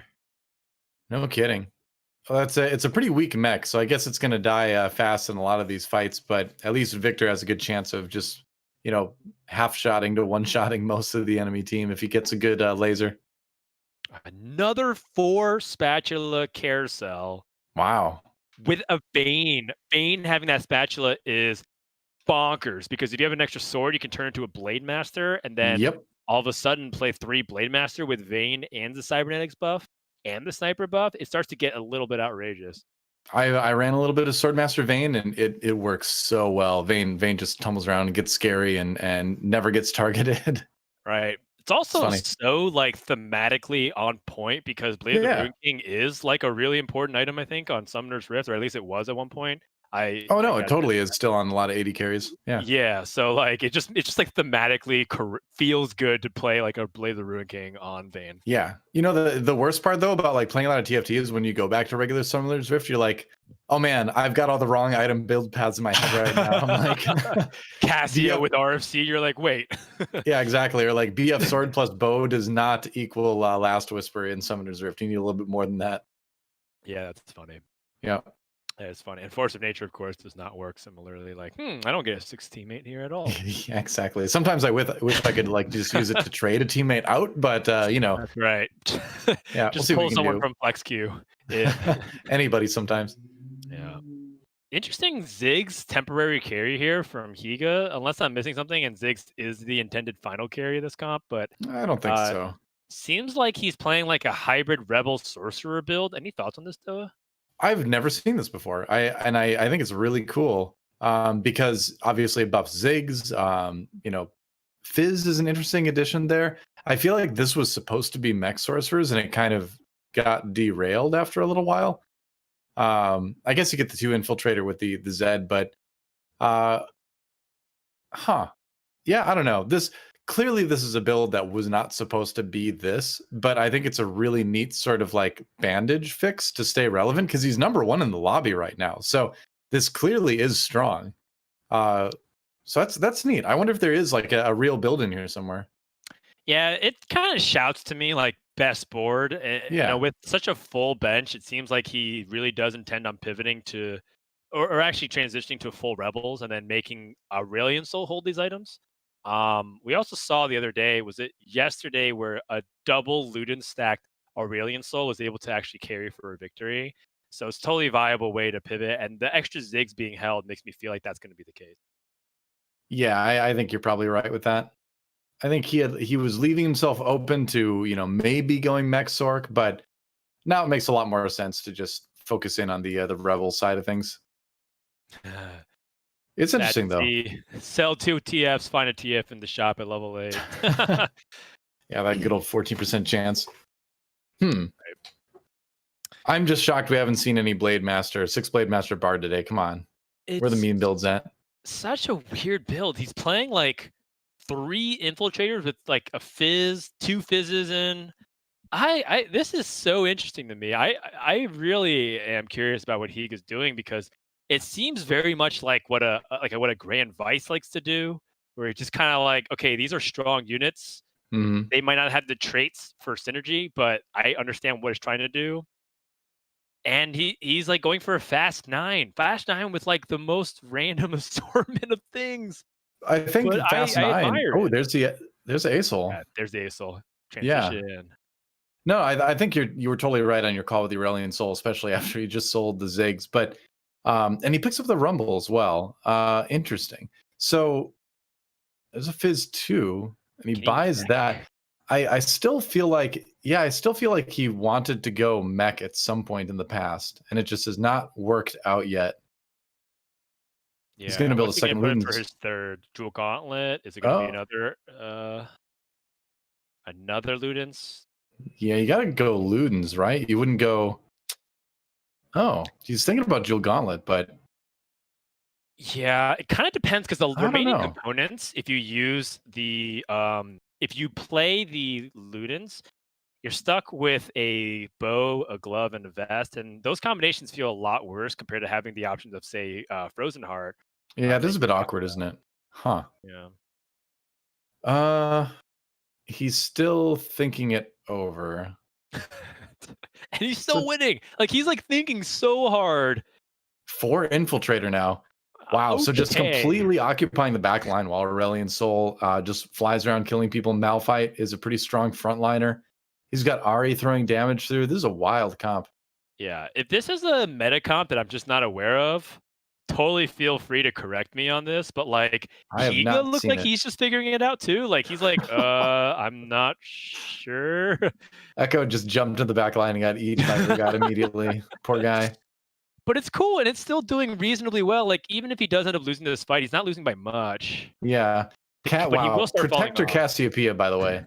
Protector Cassiopeia seems very strong when you think about it.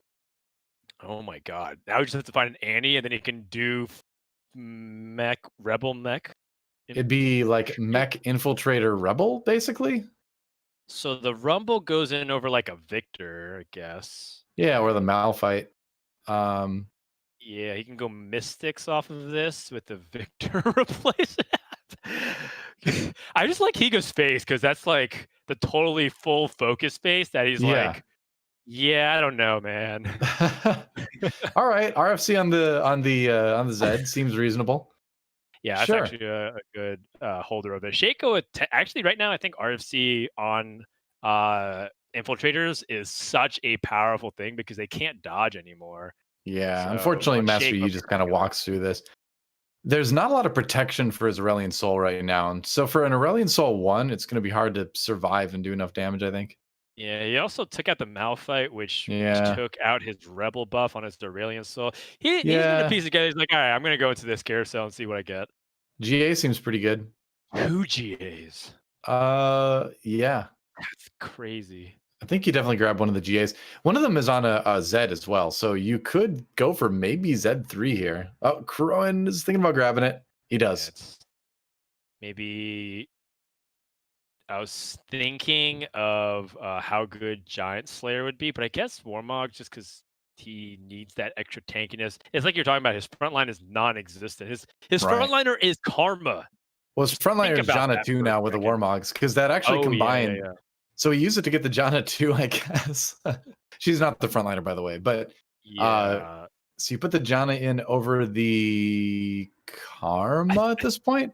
Yeah, I think we can ditch one of the infiltrators. I probably would ditch Echo. I mean, yeah, he doesn't really need the Echo. Oh, he's got 3 infiltrators. Yeah, Oh yeah, then for whatever. sure. Yeah. Yeah. All He's right. like, sure, why Ghost and not? And Nine. then Yep. at this point, I'd probably look for a third Star Guardian over the third infiltrator, and then I guess your synergy is complete. I wouldn't be surprised if he could just loses all the way here to a 5th place, but he has enough Yeah. HP of an advantage that he might just bleed into top 4. Sometimes when you play like the strongest board style, and he's going to win this round at What? least, but How is he sometimes winning? I don't know. Sometimes when you play the strongest board style, it can feel like you're starting to like juggle multiple chainsaws, where it's like you're doing great as long as those chainsaws are in the air. Like you're juggling them really well, but as soon as you miss one chainsaw, What? like you're gonna bomb out, you know? What? Yeah, I know what you mean. Finds a victor too. All right, we're gonna go over Finds to Victor Inay's 2. view, but wow. And he had a double gangplank shot, but hopping over to Inay, who's been struggling all day so far, but he didn't get 8th this game, so that's Yeah, progress. it is progress, yes. Aurelia Aurelia too? 2. Has to Oh, he lock can't into afford that. it though. He also probably should use this cloak, but I guess he doesn't know where. I guess he could slap it onto a Shen. 6 Yeah. Rebel, 6 Blade Master, not something that you see all the time. Yeah, not a whole lot. Oh, It is cool though. Mastery with no QSS. Finally starting to get freed up from all the chain CC. Can he live though? That's the question. And the answer is yes. Yes, he can. All right. So Inay getting some wins here. Yeah, it's really tight finish for top 4 here. Tien on a win streak, Khroen and Lev slowly descending to an exit out of this lobby. So Higa again winning. I gotta say, this is one of the more unusual lobbies I've seen since the set has released here. Yeah. It's really weird, but in a good way. And these are really big matches for players like Lev, especially, is that he needs to have good placement if he wants to get into the top 8. Right. Khroen kind of locked in. Agon also very big, especially now that Deisik took an 8th place. That's major gains from Agon if he can place top 2 here. Yeah, if Agon can win this, he would jump up to 62, which would actually give him a really good chance of making the final lobby with an okay performance in game 4. Mm-hmm. So even a 2nd place would help out Agon a lot. Yes. Red buff. Where's it Probably go? Jinx. Yep, makes sense. Probably Jinx. Is there room to get a blaster in here? Well, it's tough because you don't want to lose the 6th Blade Master, right? You're kind of all in on that. I think this is it. I think this is the comp, and you have to try to live or die with it, you know? Yeah. Well, the Rebel Blade Master Riven with blue buff is certainly intriguing to me. I wonder how much damage that can do. It's kind of like a third form of a carry because his primary carry, of course, is Master Yi and Jinx. And now he's going up against Higa with his impromptu Janna Aurelion Soul carry. Aurelion Soul can't even escape from the corner. He's trying to protect Acel for as long as he can. It's okay. Oh, Janna did not get the damage done. Yeah. Yeah, that's I think that comp lacks a front line. Yeah. Winner of this battle survives. Loser goes out in 5th place. Lev is out in 6th. Okay. That's not good for Lev as far as the final standings go. And Khroen able to take the win over Tien, so he will secure himself a 4th place. Wow. The rich get richer, Frodan. Rich get richer. And Inay sneaks into the top 4 with this very interesting 6 Rebel, 6 Blade Master composition. I wonder how he's trying to position, but like part of the hard things about Rebels is that positioning makes you really vulnerable to clumps for like things like Shroud of Excuse me. Stillness. Yeah. So how is he gonna go? Is he just gonna let it randomly go in? What a memer! Oh my I god! It love just it. says whatever. I love it. He's like, I'm playing Rebels, so I'm gonna let the game decide my positioning. Because why That's not? crazy. I have never seen something like that. It doesn't work out, but man, No. was that swaggy. Yeah. All right. Oh, That's a stylish way to exit the game. I'll give him that. All right. yeah. So top four finally for Inay. Agon is the next All player's right. POV we're going to look at. He is currently number one in the lobby, and we've talked about how much he needs first place specifically to give himself a chance to make that top Holy 8. cow. He has a Star Guardian Victor and a Star Guardian Lulu. No Wow. wonder Agon hasn't lost in a hot minute. With Star Guardian Lulu is one of the best items you can put on her on top of Shoten because she's just gonna cast a ton of times and Yeah. almost like cast so fast that she might actually not polymorph her to closest targets because they're still polymorphed. See, I like this too because he's prioritizing the Star Guardian over the Sorcerer, which in this case, because of who the Star Guardian jewels are on, I think is a really good choice. Mech v Mech, though.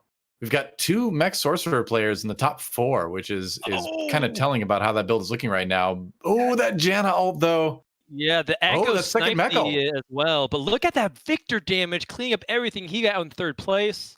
Oh man, that's rough for Higa. He's going to need to have a really really good result in the last game to make it into the top 8. That said, Khroen out in second. That's the end of it. Agon is going to win this lobby, and actually it was Agon. I misspoke. Who really needed this win, and he got it.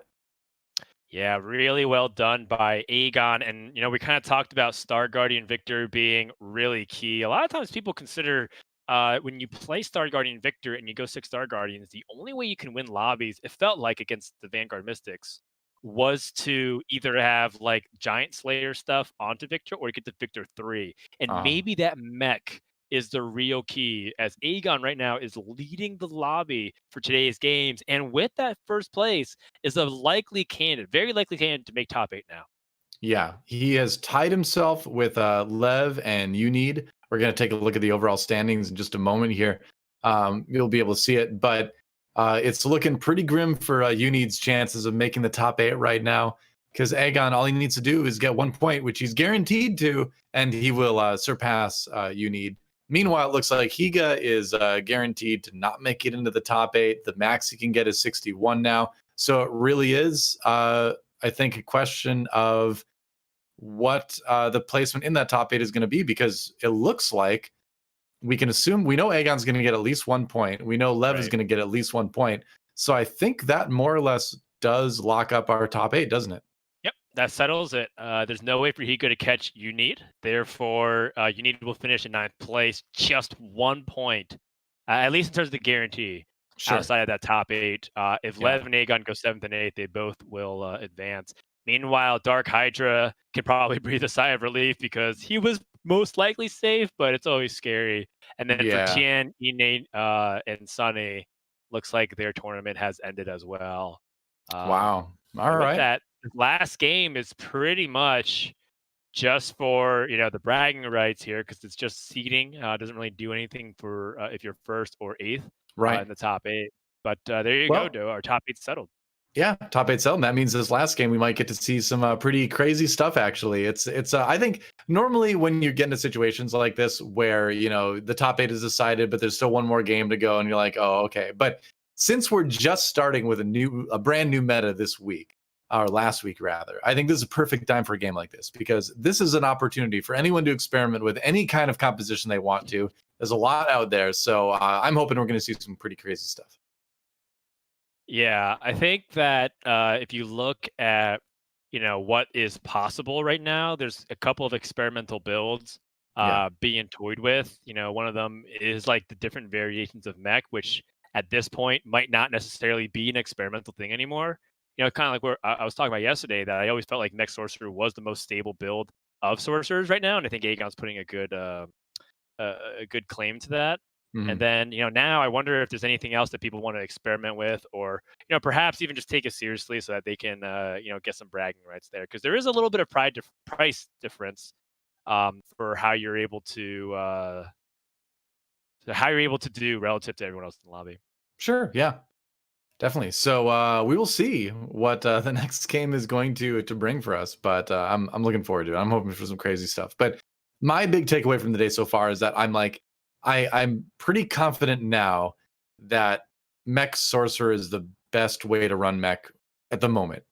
I really like what Khroen did yesterday, where it was kind of a hybrid between Infiltrator, Sorcerer, and Mystic, and that did work well for him. And I do think it's strong. I did take a win yesterday in one of my games with that build, but it does seem like Mech Sorcerer just has more punch. Although, with that said, I'll add one more thing onto that, in that I think there are lobbies where Infiltrator Mystic is going to be stronger. So you still do have to kind of consider who your opponents are and what they're playing, I think.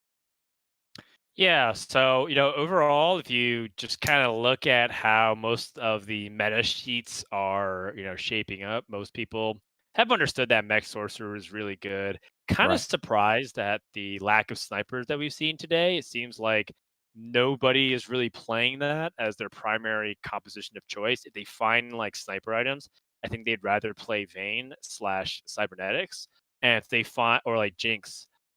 If they find like Teemo items, it seems like they'd rather play either Vanguard Sorcerer, or sorry, Sure. Vanguard Mystics, or just go to the Sorcerers. I think part of that is, if you think about the way that sniper compositions are arranged on the board, they're kind of vulnerable to other comps right now.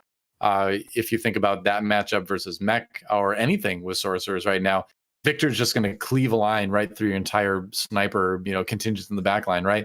Otherwise you have to worry about infiltrators jumping back there. You have to worry about other snipers just simply one-shotting your snipers. You have to worry about Aurelia getting back there. So it's still the age-old question with sniper builds has always been, how do I keep my snipers safe?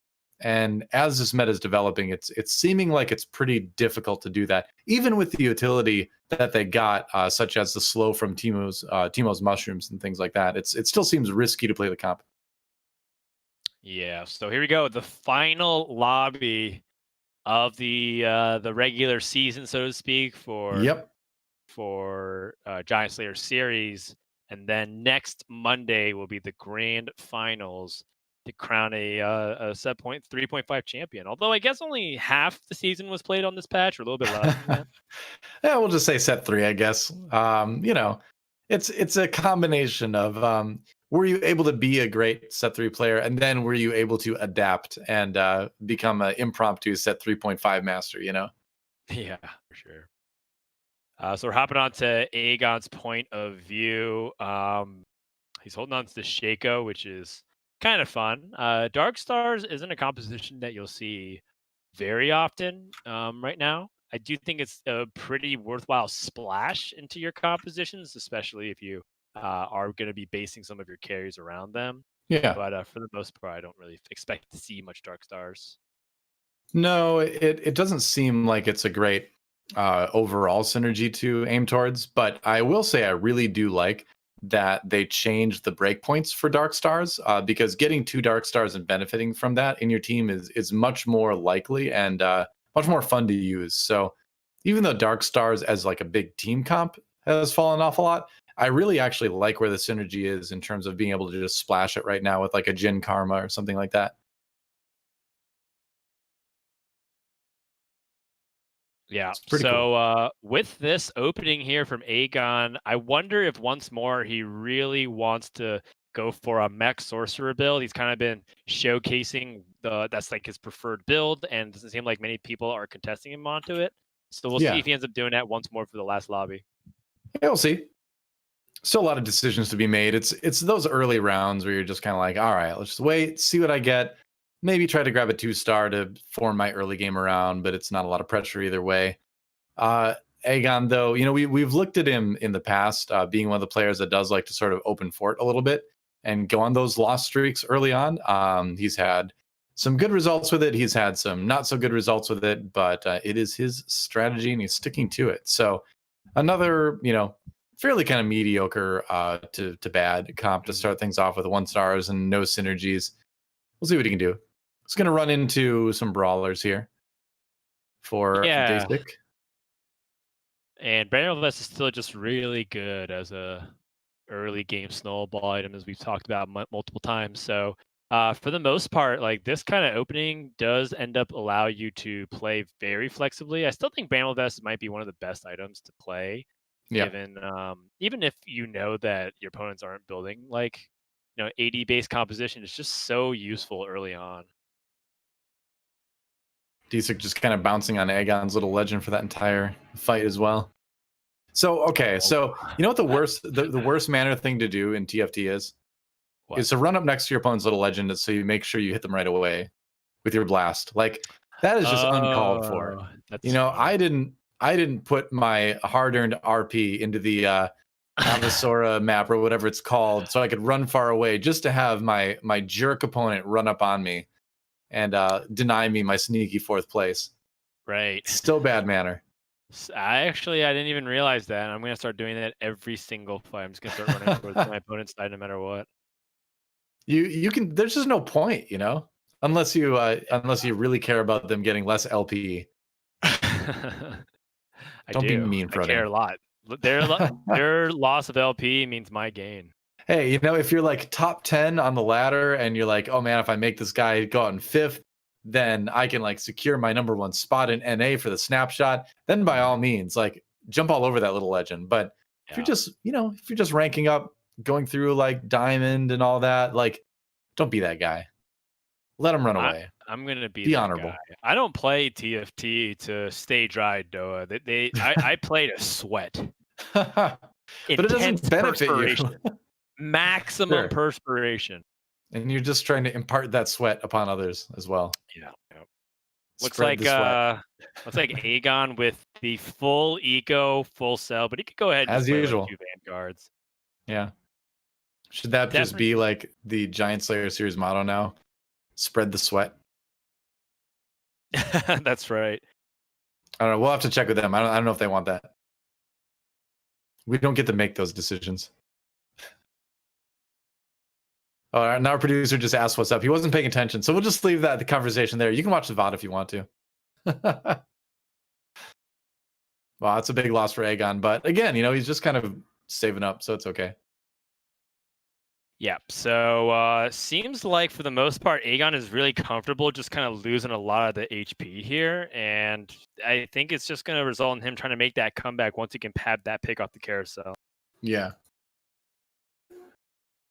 Well, we will see what people end up with the Force of Nature. That is a lot of tiers on that carousel, actually. Huh. So maybe inspiring somebody to go for the Vanguard Mystic build, since blue buff is pretty useful on Cassiopeia. Otherwise, snipers, blue buff is pretty awesome on Teemo.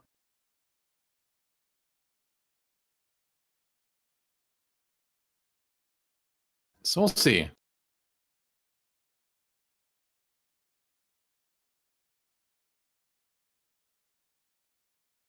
To see what the last choice, just the Graves of the Tier, stands alone at the end. And we will see what Tien is up to right now. And he is going for Space Pirates. Okay, so early Space Pirates start, but he's got some strong stuff like the Caitlyn. Ideally, you'd want those items that he just pulled off the Darius on the Caitlyn or the Lucian if he wants to prioritize the blasters at this point, which probably is a little bit better of an idea. But that's the question right there. 2-star Alawi, probably worse than getting the 2 Vanguard buff. I'd agree. Yeah, it's like a pretty decent board. The 2 Vanguard buff is still very valuable early game just to help bridge that gap. You can see that Poppy 1 and Leona 1 still reasonable going up against 2-star units wailing upon them, giving enough time for Lucian to take down 1 or 2 champions. So even if Tien's not going to win, knows that it's an unlikely scenario, almost takes out 2 more champions, and that's the power of 2 Vanguards early. Yeah, that's the thing. And he gave up a 2-star Alawi to do that, and that 2-star Vanguard or the 2 Vanguard buff is just so strong right now that there's very few early boards that will be better than 2 Vanguard plus something else, Yep, that's right. Oh, early Victor. Come on, Tien, you love Sorks. Early Victor, but the problem is he has like almost no items for it unless he Yeah. really wants to troll and make a damage-based Victor. I'm more intrigued by that early Ash, given that he has a Death Blade already, and has that possibility of doing it. But looks like he's gonna full sell his bench outside that one Graves and go for that Victor. All Well, right.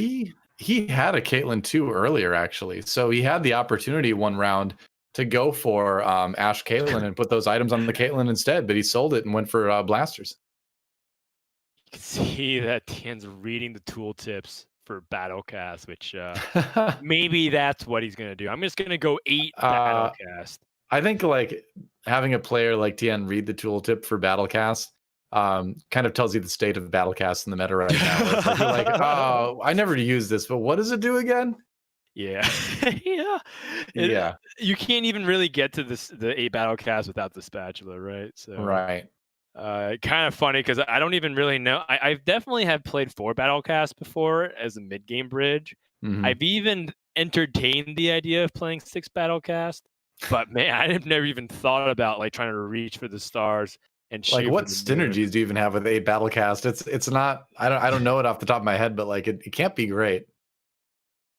Yeah, yeah. I mean, Ooh, last lobby was a lobby to go for 8 Battlecast because you had 2 spatula carousels. true, But, true. I mean, again, that's more of a pipe dream. It's more for people who don't necessarily care too much about their LP climbing and just kind of want to have fun and dominate extravagantly. Because, sometimes when you play in those lobbies, whether it's normals or you're just kind of first getting your Smurf games, or maybe you're just kind of messing around in whatever league you're in, Yeah. you do get those creative juices flowing. You're like, oh, I guess I could play 8 Battlecast.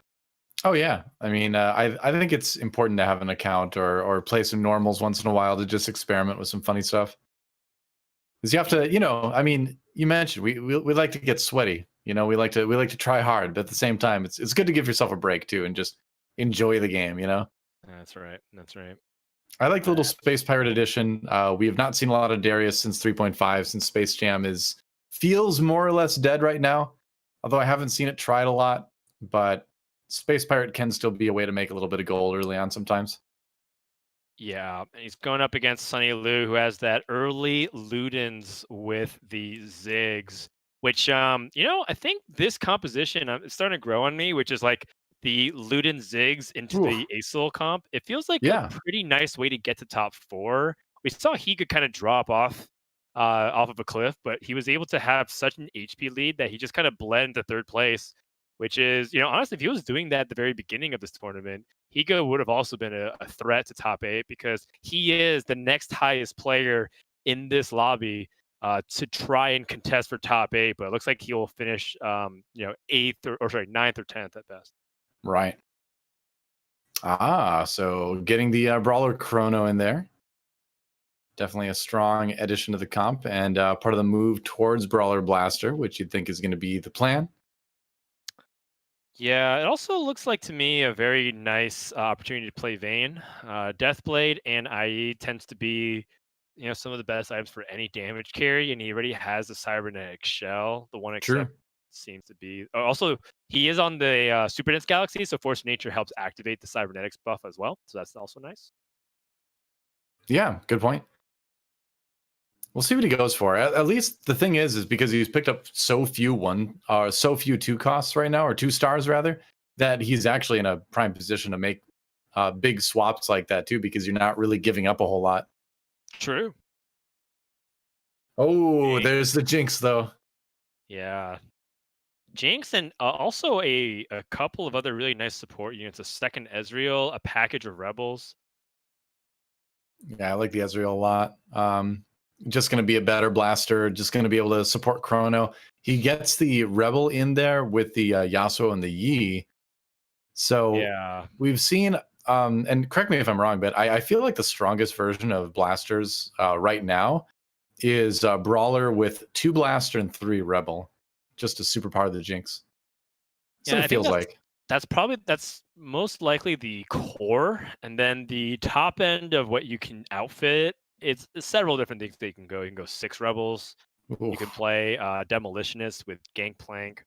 You can even play Jinx kind of like how you played KO compositions, where you can just kind of play Jinx plus another carry and just Yeah. kind of pocket a bunch of things. You can play 2 Brawler, 2 Blaster, 3 Rebel, and then just kind of like outfit with Mystics and Vanguards and like Urgot and Thresh even. I've seen all kinds of variations with them.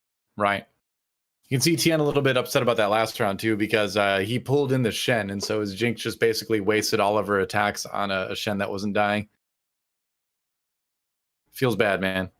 Yeah, feels kind of bad, but for the most part, the I don't think Tien was like he didn't have any win streak he was preserving. If anything, he was really close to stringing together a nice lose streak. The only Right. person on a win streak is Lev, who looks pretty good right now. Lev, of course, guaranteeing him a spot in the top 8. We're gonna move over to Sunny Liu, player who's kind of fighting for redemption. Sunny is the sole possessor of 8th place, or rather 16th place Yeah. through this qualifying stage. And while it's easy to look at that and just be like, ha, this guy didn't even manage to get 15th place. But these are a list of killers. And so you can't really blame a person for Sure. trying their best and getting 16th because it's so competitive at this level. I mean, at some point, somebody's going to need to be the bottom spot in every tournament, right? And that doesn't mean we've said this plenty of times before, where it doesn't mean you're bad. It just means you happen to be the bottom this time. You happen to not get the results you're looking for, and you have to kind of go back to the drawing board. But at this level of TFT, everybody in this tournament is a very, very good player. Yeah, Agon once again with the mech, and it's making me think that Agon has found a reliable way to lose streak into the mech, which is pretty encouraging for people who want to start learning this build, because I felt like, to me, part of the issue was getting to that mech, but he's able to nail it and still pull himself back without losing too much of a health deficit. Because part of the things that we saw was that Khroen yesterday was in tough spots where he's like 20, 30 HP, and he had to roll all the way down at 4-1, and then somehow stabilize and then pull back with very little margin for error. It seems like Agon is stabilizing. That feels like typical mech play to me.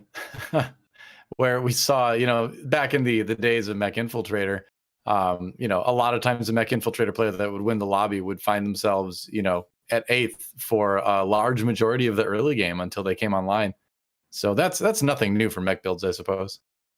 It's not, but I've been struggling to find a way to stabilize with mech whenever I try to jam it, and it seems like Agon has kind of at least got the early ideas of what makes that comp pretty stable, because we also did see some players climb really high. I believe there was a brief period where the #1 player on Oceania was playing a lot of mech sorcerer, and they were like trying to create all these guys and talk about it, but I still wasn't convinced. I just knew that it was like a build that you could go, and now maybe with Agon's performance, it's starting to make me really consider that as the primary tree. Right. It's a great time to try it on the ladder too, because now a lot of people are thinking of it as a top tier build. So it's a good chance to get out there and try it without a lot of opposition. That was my experience yesterday. We were all just kind of jamming mech games because we wanted to kind of see what we could do with what Khroen kind of showed the world yesterday with his mech play. And most games, I was the only person doing it. Yeah, it doesn't seem like it's super common. In some of my lobbies, though, there are people who are playing mech sorcerer, so I think it's going to catch on more. It'll definitely rise for sure. Yeah. Yep. So enjoy it while it lasts. That's right. What are you doing watching GiantslayerTV? Or keep watching, but pull up and start. You've got 2 monitors, right? Games. Yeah. You can or a phone.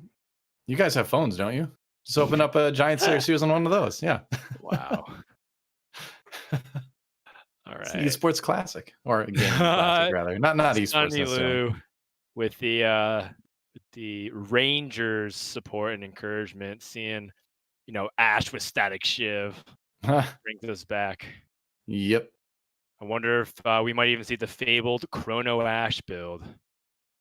That would be funny.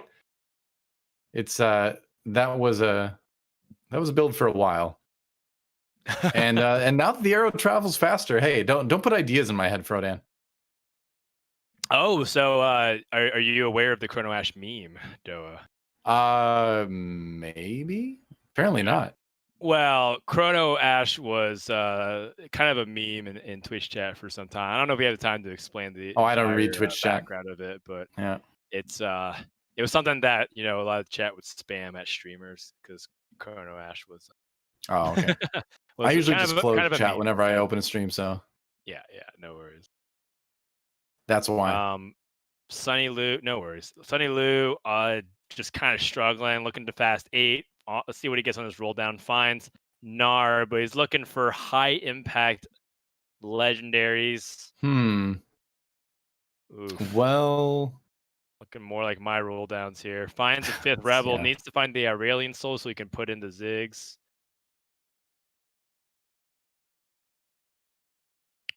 Yeah, it's One okay as a more roll, start. maybe.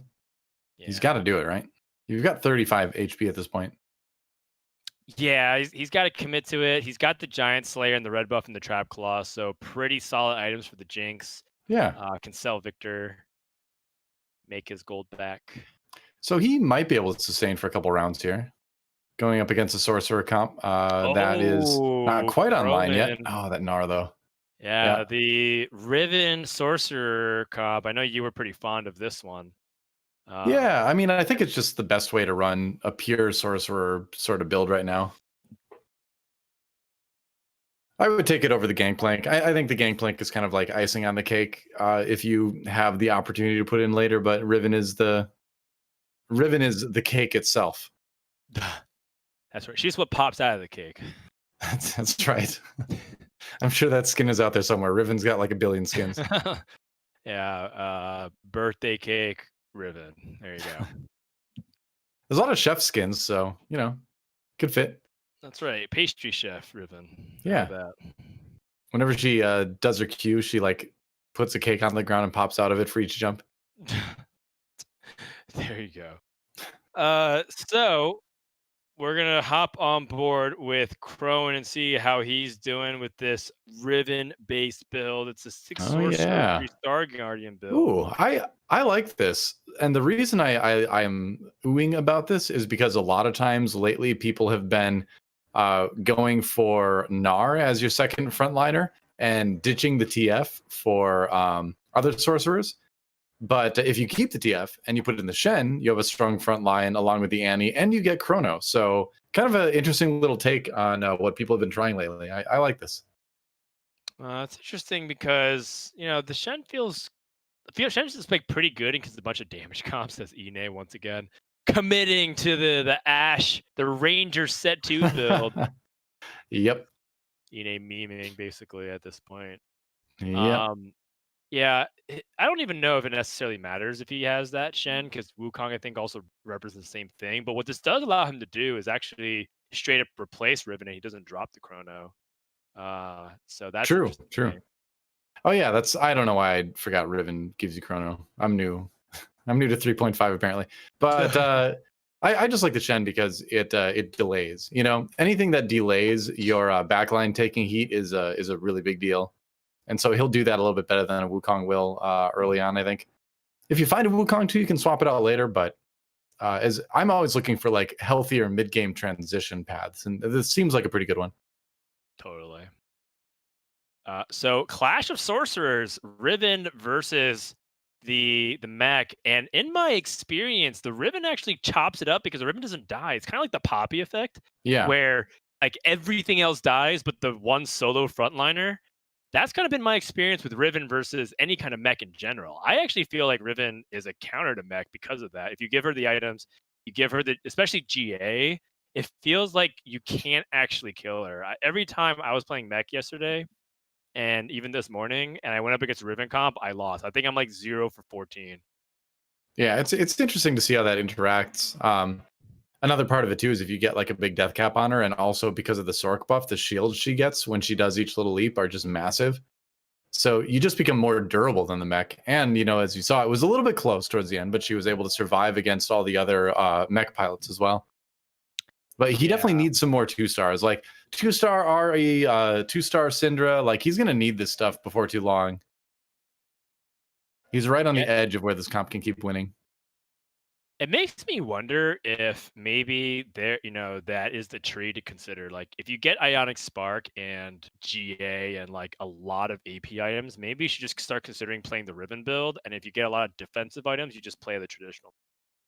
Yeah, that's a good point. Because you don't put a lot of items on your sorcerers, honestly, with either of these builds. You itemize Victor a little bit if you go for the mech build, but if you go for 6 sorcerers, you're really kind of just itemizing Riven because everybody else is going to do good damage because of the 6 Sorc buff. It's kind of cool. Very interesting. I like the item on Annie here. Again, like she certainly can function as a pretty decent tank. Again, like she gets a just enormous shield right now. Does pretty good damage at 6 Sorc. Might not be enough to win this round against a fully activated Slash Bros comp. He's even got, wow, he's even got a Xayah 3 in that. That's interesting. Huh. Xayah 3. It seems like people are just playing the experimental builds, so to speak. Yeah. Or, no one's necessarily just trying to go for, the builds that they know are good. It's more like, I guess in this case, we still use Cybernetics player, Jinx player, but, people seem to be a lot more flexible with what they're playing. It's a race to eighth. It's a race to 8th place here for Inay, Sunny, and Higa. All 5 hit points or below. Yep, pretty much. So we're going to see the top 5 get established pretty quickly here. It's funny too, looking at the Riven in this build, is that it operates so similarly to how Nico did in Star Guardian Sorc, where you've got this frontliner that's not like a tank per se, but can do this big area of effect damage, similar to Gangplank. So that's kind of the theme. Find a frontliner that doesn't necessarily need to be the tankiest character in the world. They just need to do big AoE damage. But it's like I was saying, he needs to start finding some more upgrades. Otherwise, he's going to keep falling off. Yep. So may go for the mech pilot actually. Yeah, totally fine as a pivot option, and perhaps as even just keeping that option on the table. But he still has yet to find a single rumble. Well, so if he finds the rumble, he can swap out the Janna and the Shen for the other 2 mech pieces, and then he'll have a mech with Frozen Heart, Hand of Justice, which isn't terrible, but it's not, or isn't great, but it's not absolutely terrible either. And he keeps 6 Sorcerer with that, and he keeps 3 Star Guardian too. You wouldn't sell the Riven? I wouldn't if I didn't absolutely have to. I would maybe try it without selling the Riven at first. Okay. My thought is to eventually just replace Riven because it feels somewhat redundant. But yeah, maybe that redundancy is important so that you can secure that front line. Yeah, because I think you're not going to have a very strong mech right away. So having the Riven continue to be a threat, I think is important in making the transition. If you sell the Riven, you're too all in on a weak mech, I think, with this board that Khroen has. That's fair to say. Yeah. And things like the items that you get from Riven aren't great for the mech anyway. Like GA is okay, but Urgot eats it anyway. So the items on Shen are honestly better for the mech anyway. All right. Well, let's go ahead and let Khroen pick his item and then switch over to another player that's qualified for our top 8 next week. As I believe we're going to hop on board with Deisik in a moment here. Khroen, with that Hextech Gunblade, probably going to eventually transition to that mech if he totally can. Yep. Yeah. Ooh, Giant Slayer for Deisik. That's a nice pickup for the Vayne. Yeah, with his once more 6 cyber build. The Cybernetics as what this was the kind of key to his success that has booked him a spot in top 8. Yeah. Everybody's looking for mech pieces. But I mean, you can just I guess Fizz is just a good unit, and denying that is nice too, and also just trying to find more 4 costs, upgrade that Wukong. Important to pick that up. Usually in this position, what you're trying to do is look for Thresh, and then with Thresh, you have the opportunity to pull Urgot. Right. But he doesn't seem to be prioritizing that. He just kind of sold everything. I personally wondered if he was just going to go for the Forbidden 4 Infiltrator buff with Irelia. Sure. Not really something that you do very often, but every now and then when you have Echo, Irelia, Fizz, plus whoever else you want, it ends up becoming really funny to watch Irelia kind of dunk everybody. Yeah, Infiltrator Irelia is huge. There's the Urgot, but still no Thresh yet. So he's going to bypass it. 9 HP, so he's on his last life, but this is the type of comp that maybe could still top 4. Again, it's all dependent on what that Aurelia can do, though. Yeah. Oh, nice Oh, position good for the start. Aurelia, though. It's going to jump Yeah. onto these backline utility champions. Yep. Killed Oh, Janna. Kills God. instant kills the Lulu. Wow, that's huge. Janna and Lulu going down in the first seconds of the match. That's right. Vayne Ooh. getting hopped on, but Echo stalling for a little bit. Higa out in 6th. Okay. Sunny out in 7th. Deisik looks out in 5th. Yep. And that'll do it for our bottom 4. Our top 4 features once more Agon, Khroen, and Lev. These are 3 players who seem to be very consistent in this group today. Yeah, for sure. Tien making an appearance in the top 4 once again. So not going to make it to the top 8, but at least going to finish with a pretty good result in the last game anyway. Yeah.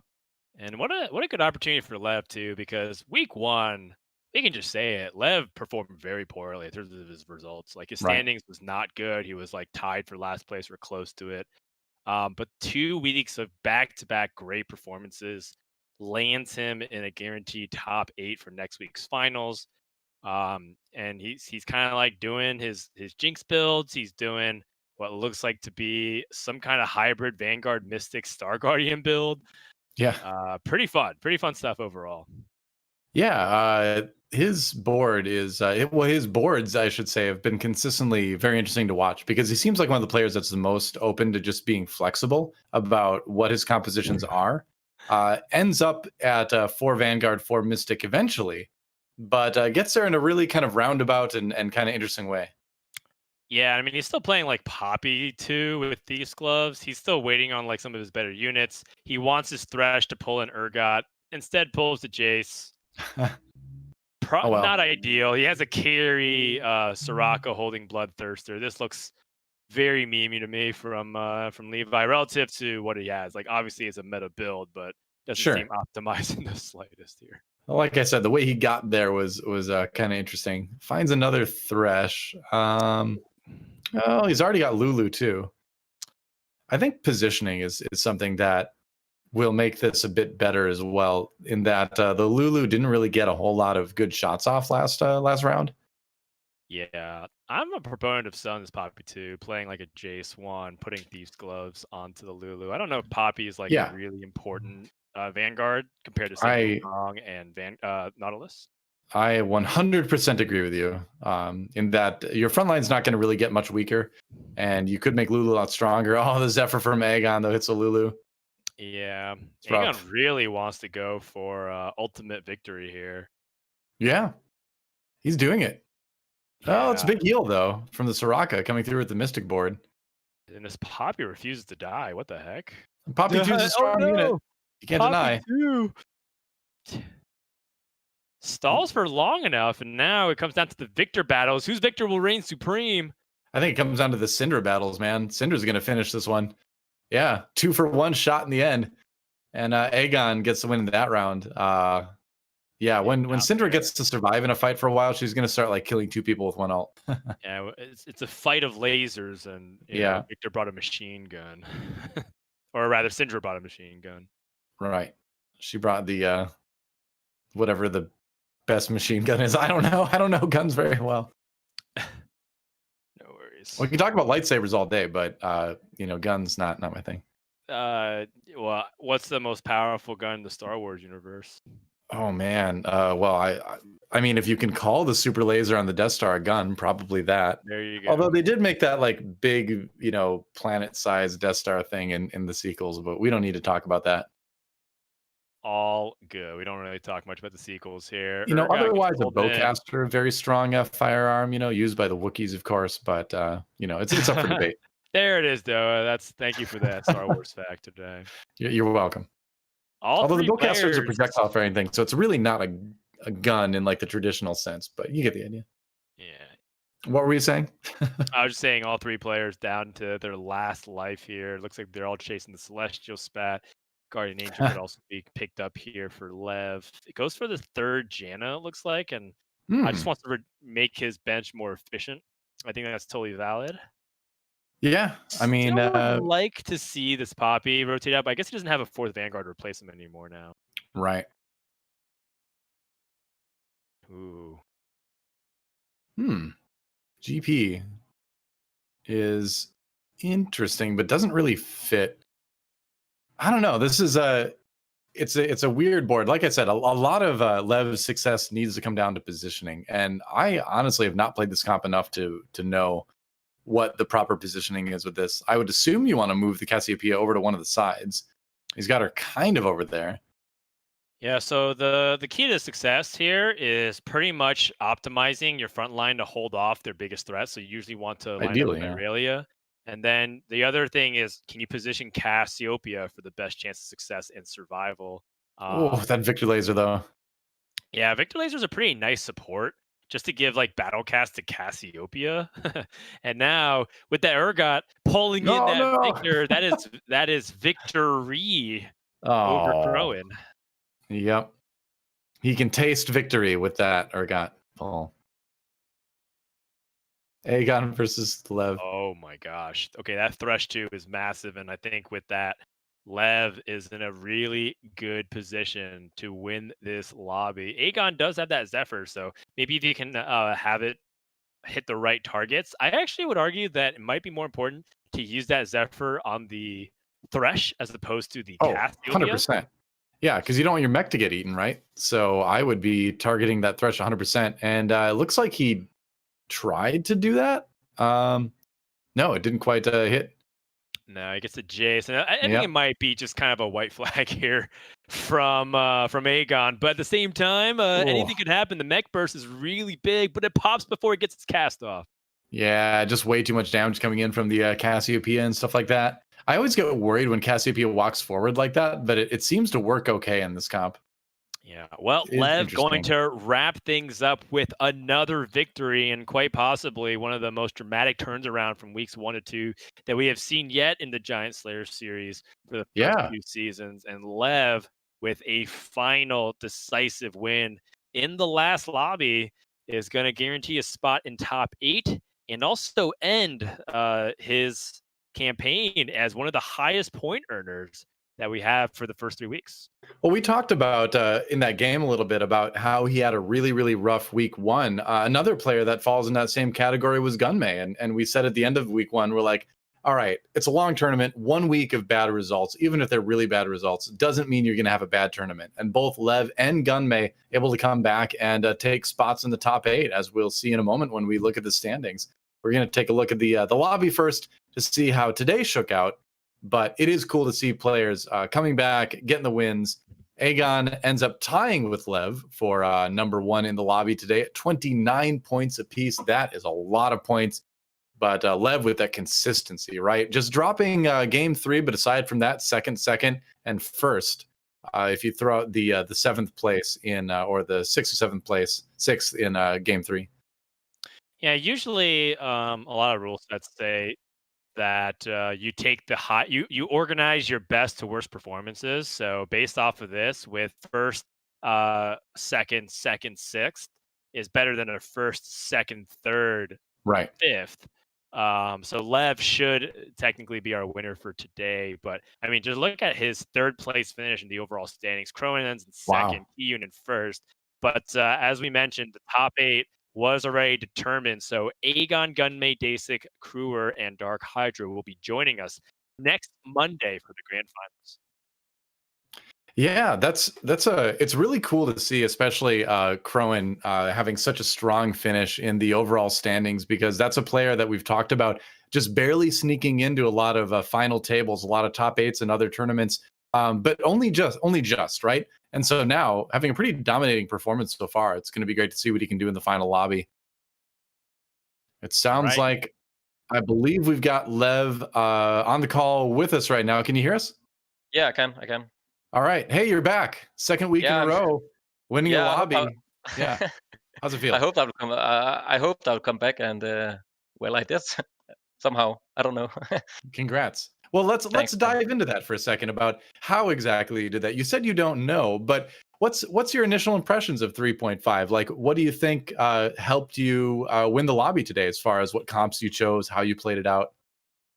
As I said last week, I like this patch a lot more than 3.0, because there are a lot there are a lot more viable comps, I feel, and you can win with like 5, 6, 7, maybe even 8 different comps.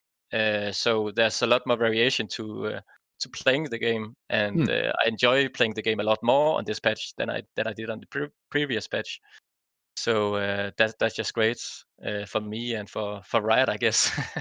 Yeah, it's Because always good to have more variety for sure. yeah, I think it will attract more players because it's just a lot more balanced right now, because in the previous patch you either played 1 cost carries or 4 cost carries. Right now you can play Vayne carry, Casio carry, and 4 cost carries like Jhin and Jinx and Irelia, and 5 cost carries again. So that's just as great for the game overall, in my opinion. Yeah. Yeah. Any questions, Dan? Yeah. So, does anything surprise you about the top 8 versus the bottom 8 here for the final standings?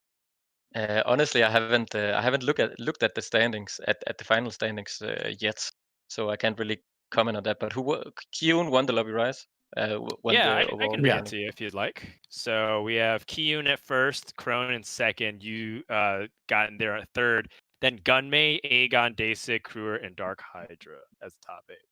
Nothing really surprises me that much, but I think Khroen is obviously one of the best players on NA, and it probably surprises me a bit that Hydra isn't higher, because he's one of the absolute best players on our server, and he's consistently top 3 every set. So, but there's a lot of variance because we only played 12 games, so I don't think you can read too much into that, because True, I wouldn't say I'm a better player than Hydra at all, because I'm not. But yeah, that's what it is. Was there any players that didn't make top 8 that you also felt like, perhaps variance got the better end of them and you felt like they could have Yeah, broken probably top 8? Deisik. He wasn't top 8, right? He is. He is. Yeah. Yes. Okay. So who? So you need Tien, Higa, Inay, Sphinx, Natures, Kiting, Sunny, Lua. Okay. I think Unit out of those players is the best player. I've faced him a lot on the EU server, and he's a really, really good player. I think he's top 3 right now. He's playing very flexible, and he's just a great player in my opinion. Maybe Inay also, but I haven't really played that much against him, so I can't really judge him that much. Yeah, you need missed by 2 points. So Right. Yeah, He's very close. Yeah. I think normally he would definitely make the top 8.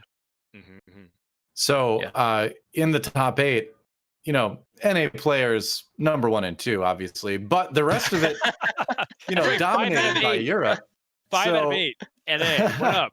So I'll give you a chance here. This is your platform for some EU trash talk. So what do you have to say as an EU player versus the NA scene?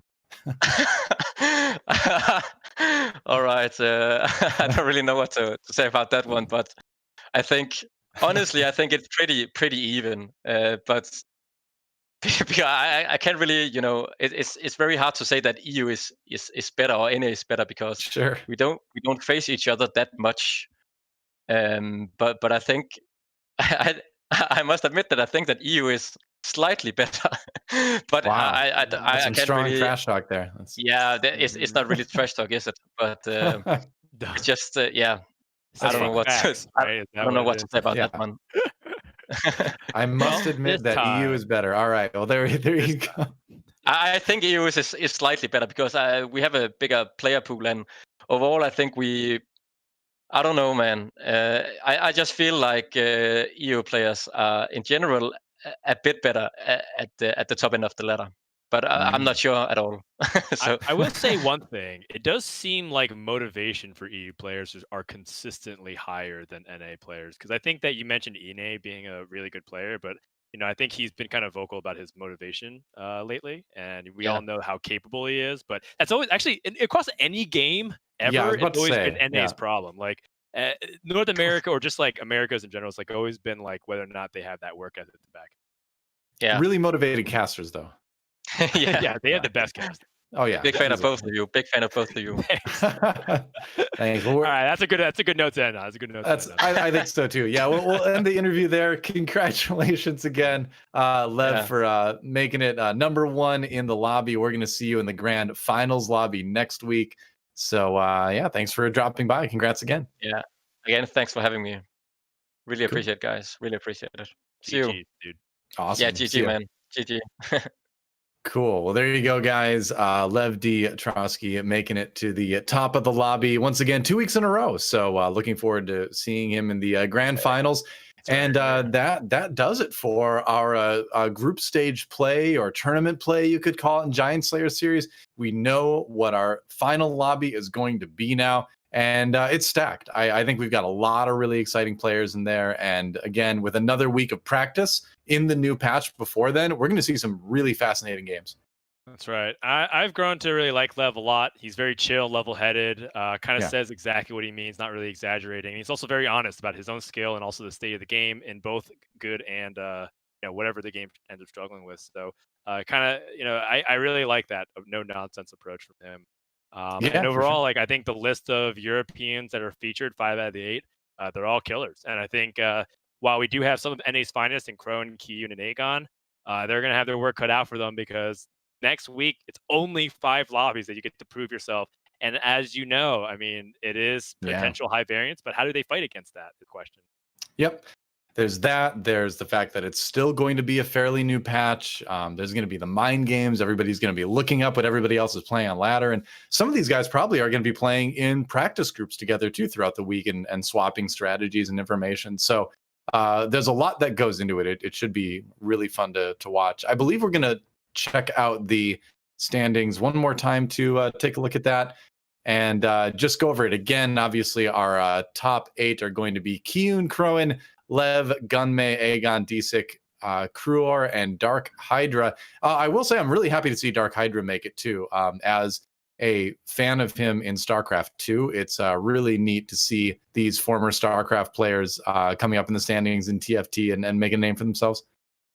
Yeah, Again. should be fun. So, this is going to be the top 8. Do you want to, say our condolences to you, Need, who just narrowly Yeah. at 9th place. But overall, some good games being played, lots of lessons, lots of salty tears, depending on who you were watching. Yep. It's been fun. It's been fun for another season of Giant Slayer, and we got one more day before it all wraps up again. Yep, that's right. So we're going to end it pretty soon here. But before we do that, a big thank you, as always, to Juke.gg for sponsoring the Giant Slayer series, for supporting Teamfight Tactics Esports. It's such a great game right now. Hopefully you guys out there are telling as many of your friends as possible to come and watch, because it's a fun game to watch, a fun game to play. Want more people in the scene, so definitely do that if you can. And also, you can do this, I know. Type !GSS in chat to find the page where you can check out all the players' POVs and their Twitch channels too, so you can watch them when a Giant Slayer series isn't going on. And also go back, check out a VOD if you want to see how they pivoted their way through a certain game that you thought was really cool. So thanks to them for sponsoring the tournament. And that's it. That's it for the tournament play, Frodan. Any final thoughts before we end it? All right. No, just shout out to our sponsor, Juked, for being awesome, and also the loyal fans. I see the same people kind of popping in chat all the time and talking to us and having fun, and it's in the middle of the workday for a lot of people in America. So I know that some people might be tuning in over in Europe, and I'm really grateful for all the fans that show up. That's right. So guys, tune in next week, Monday, for the grand finals lobby. It's going to be awesome. It's going to be some high-level TFT, and we're going to find out who the champion of Giant Slayer Series Season 2 is going to be. Until then, enjoy your TFT, stay safe, and we'll see you next time from DoA and Frodan here at Giant Slayer Series. Catch you around.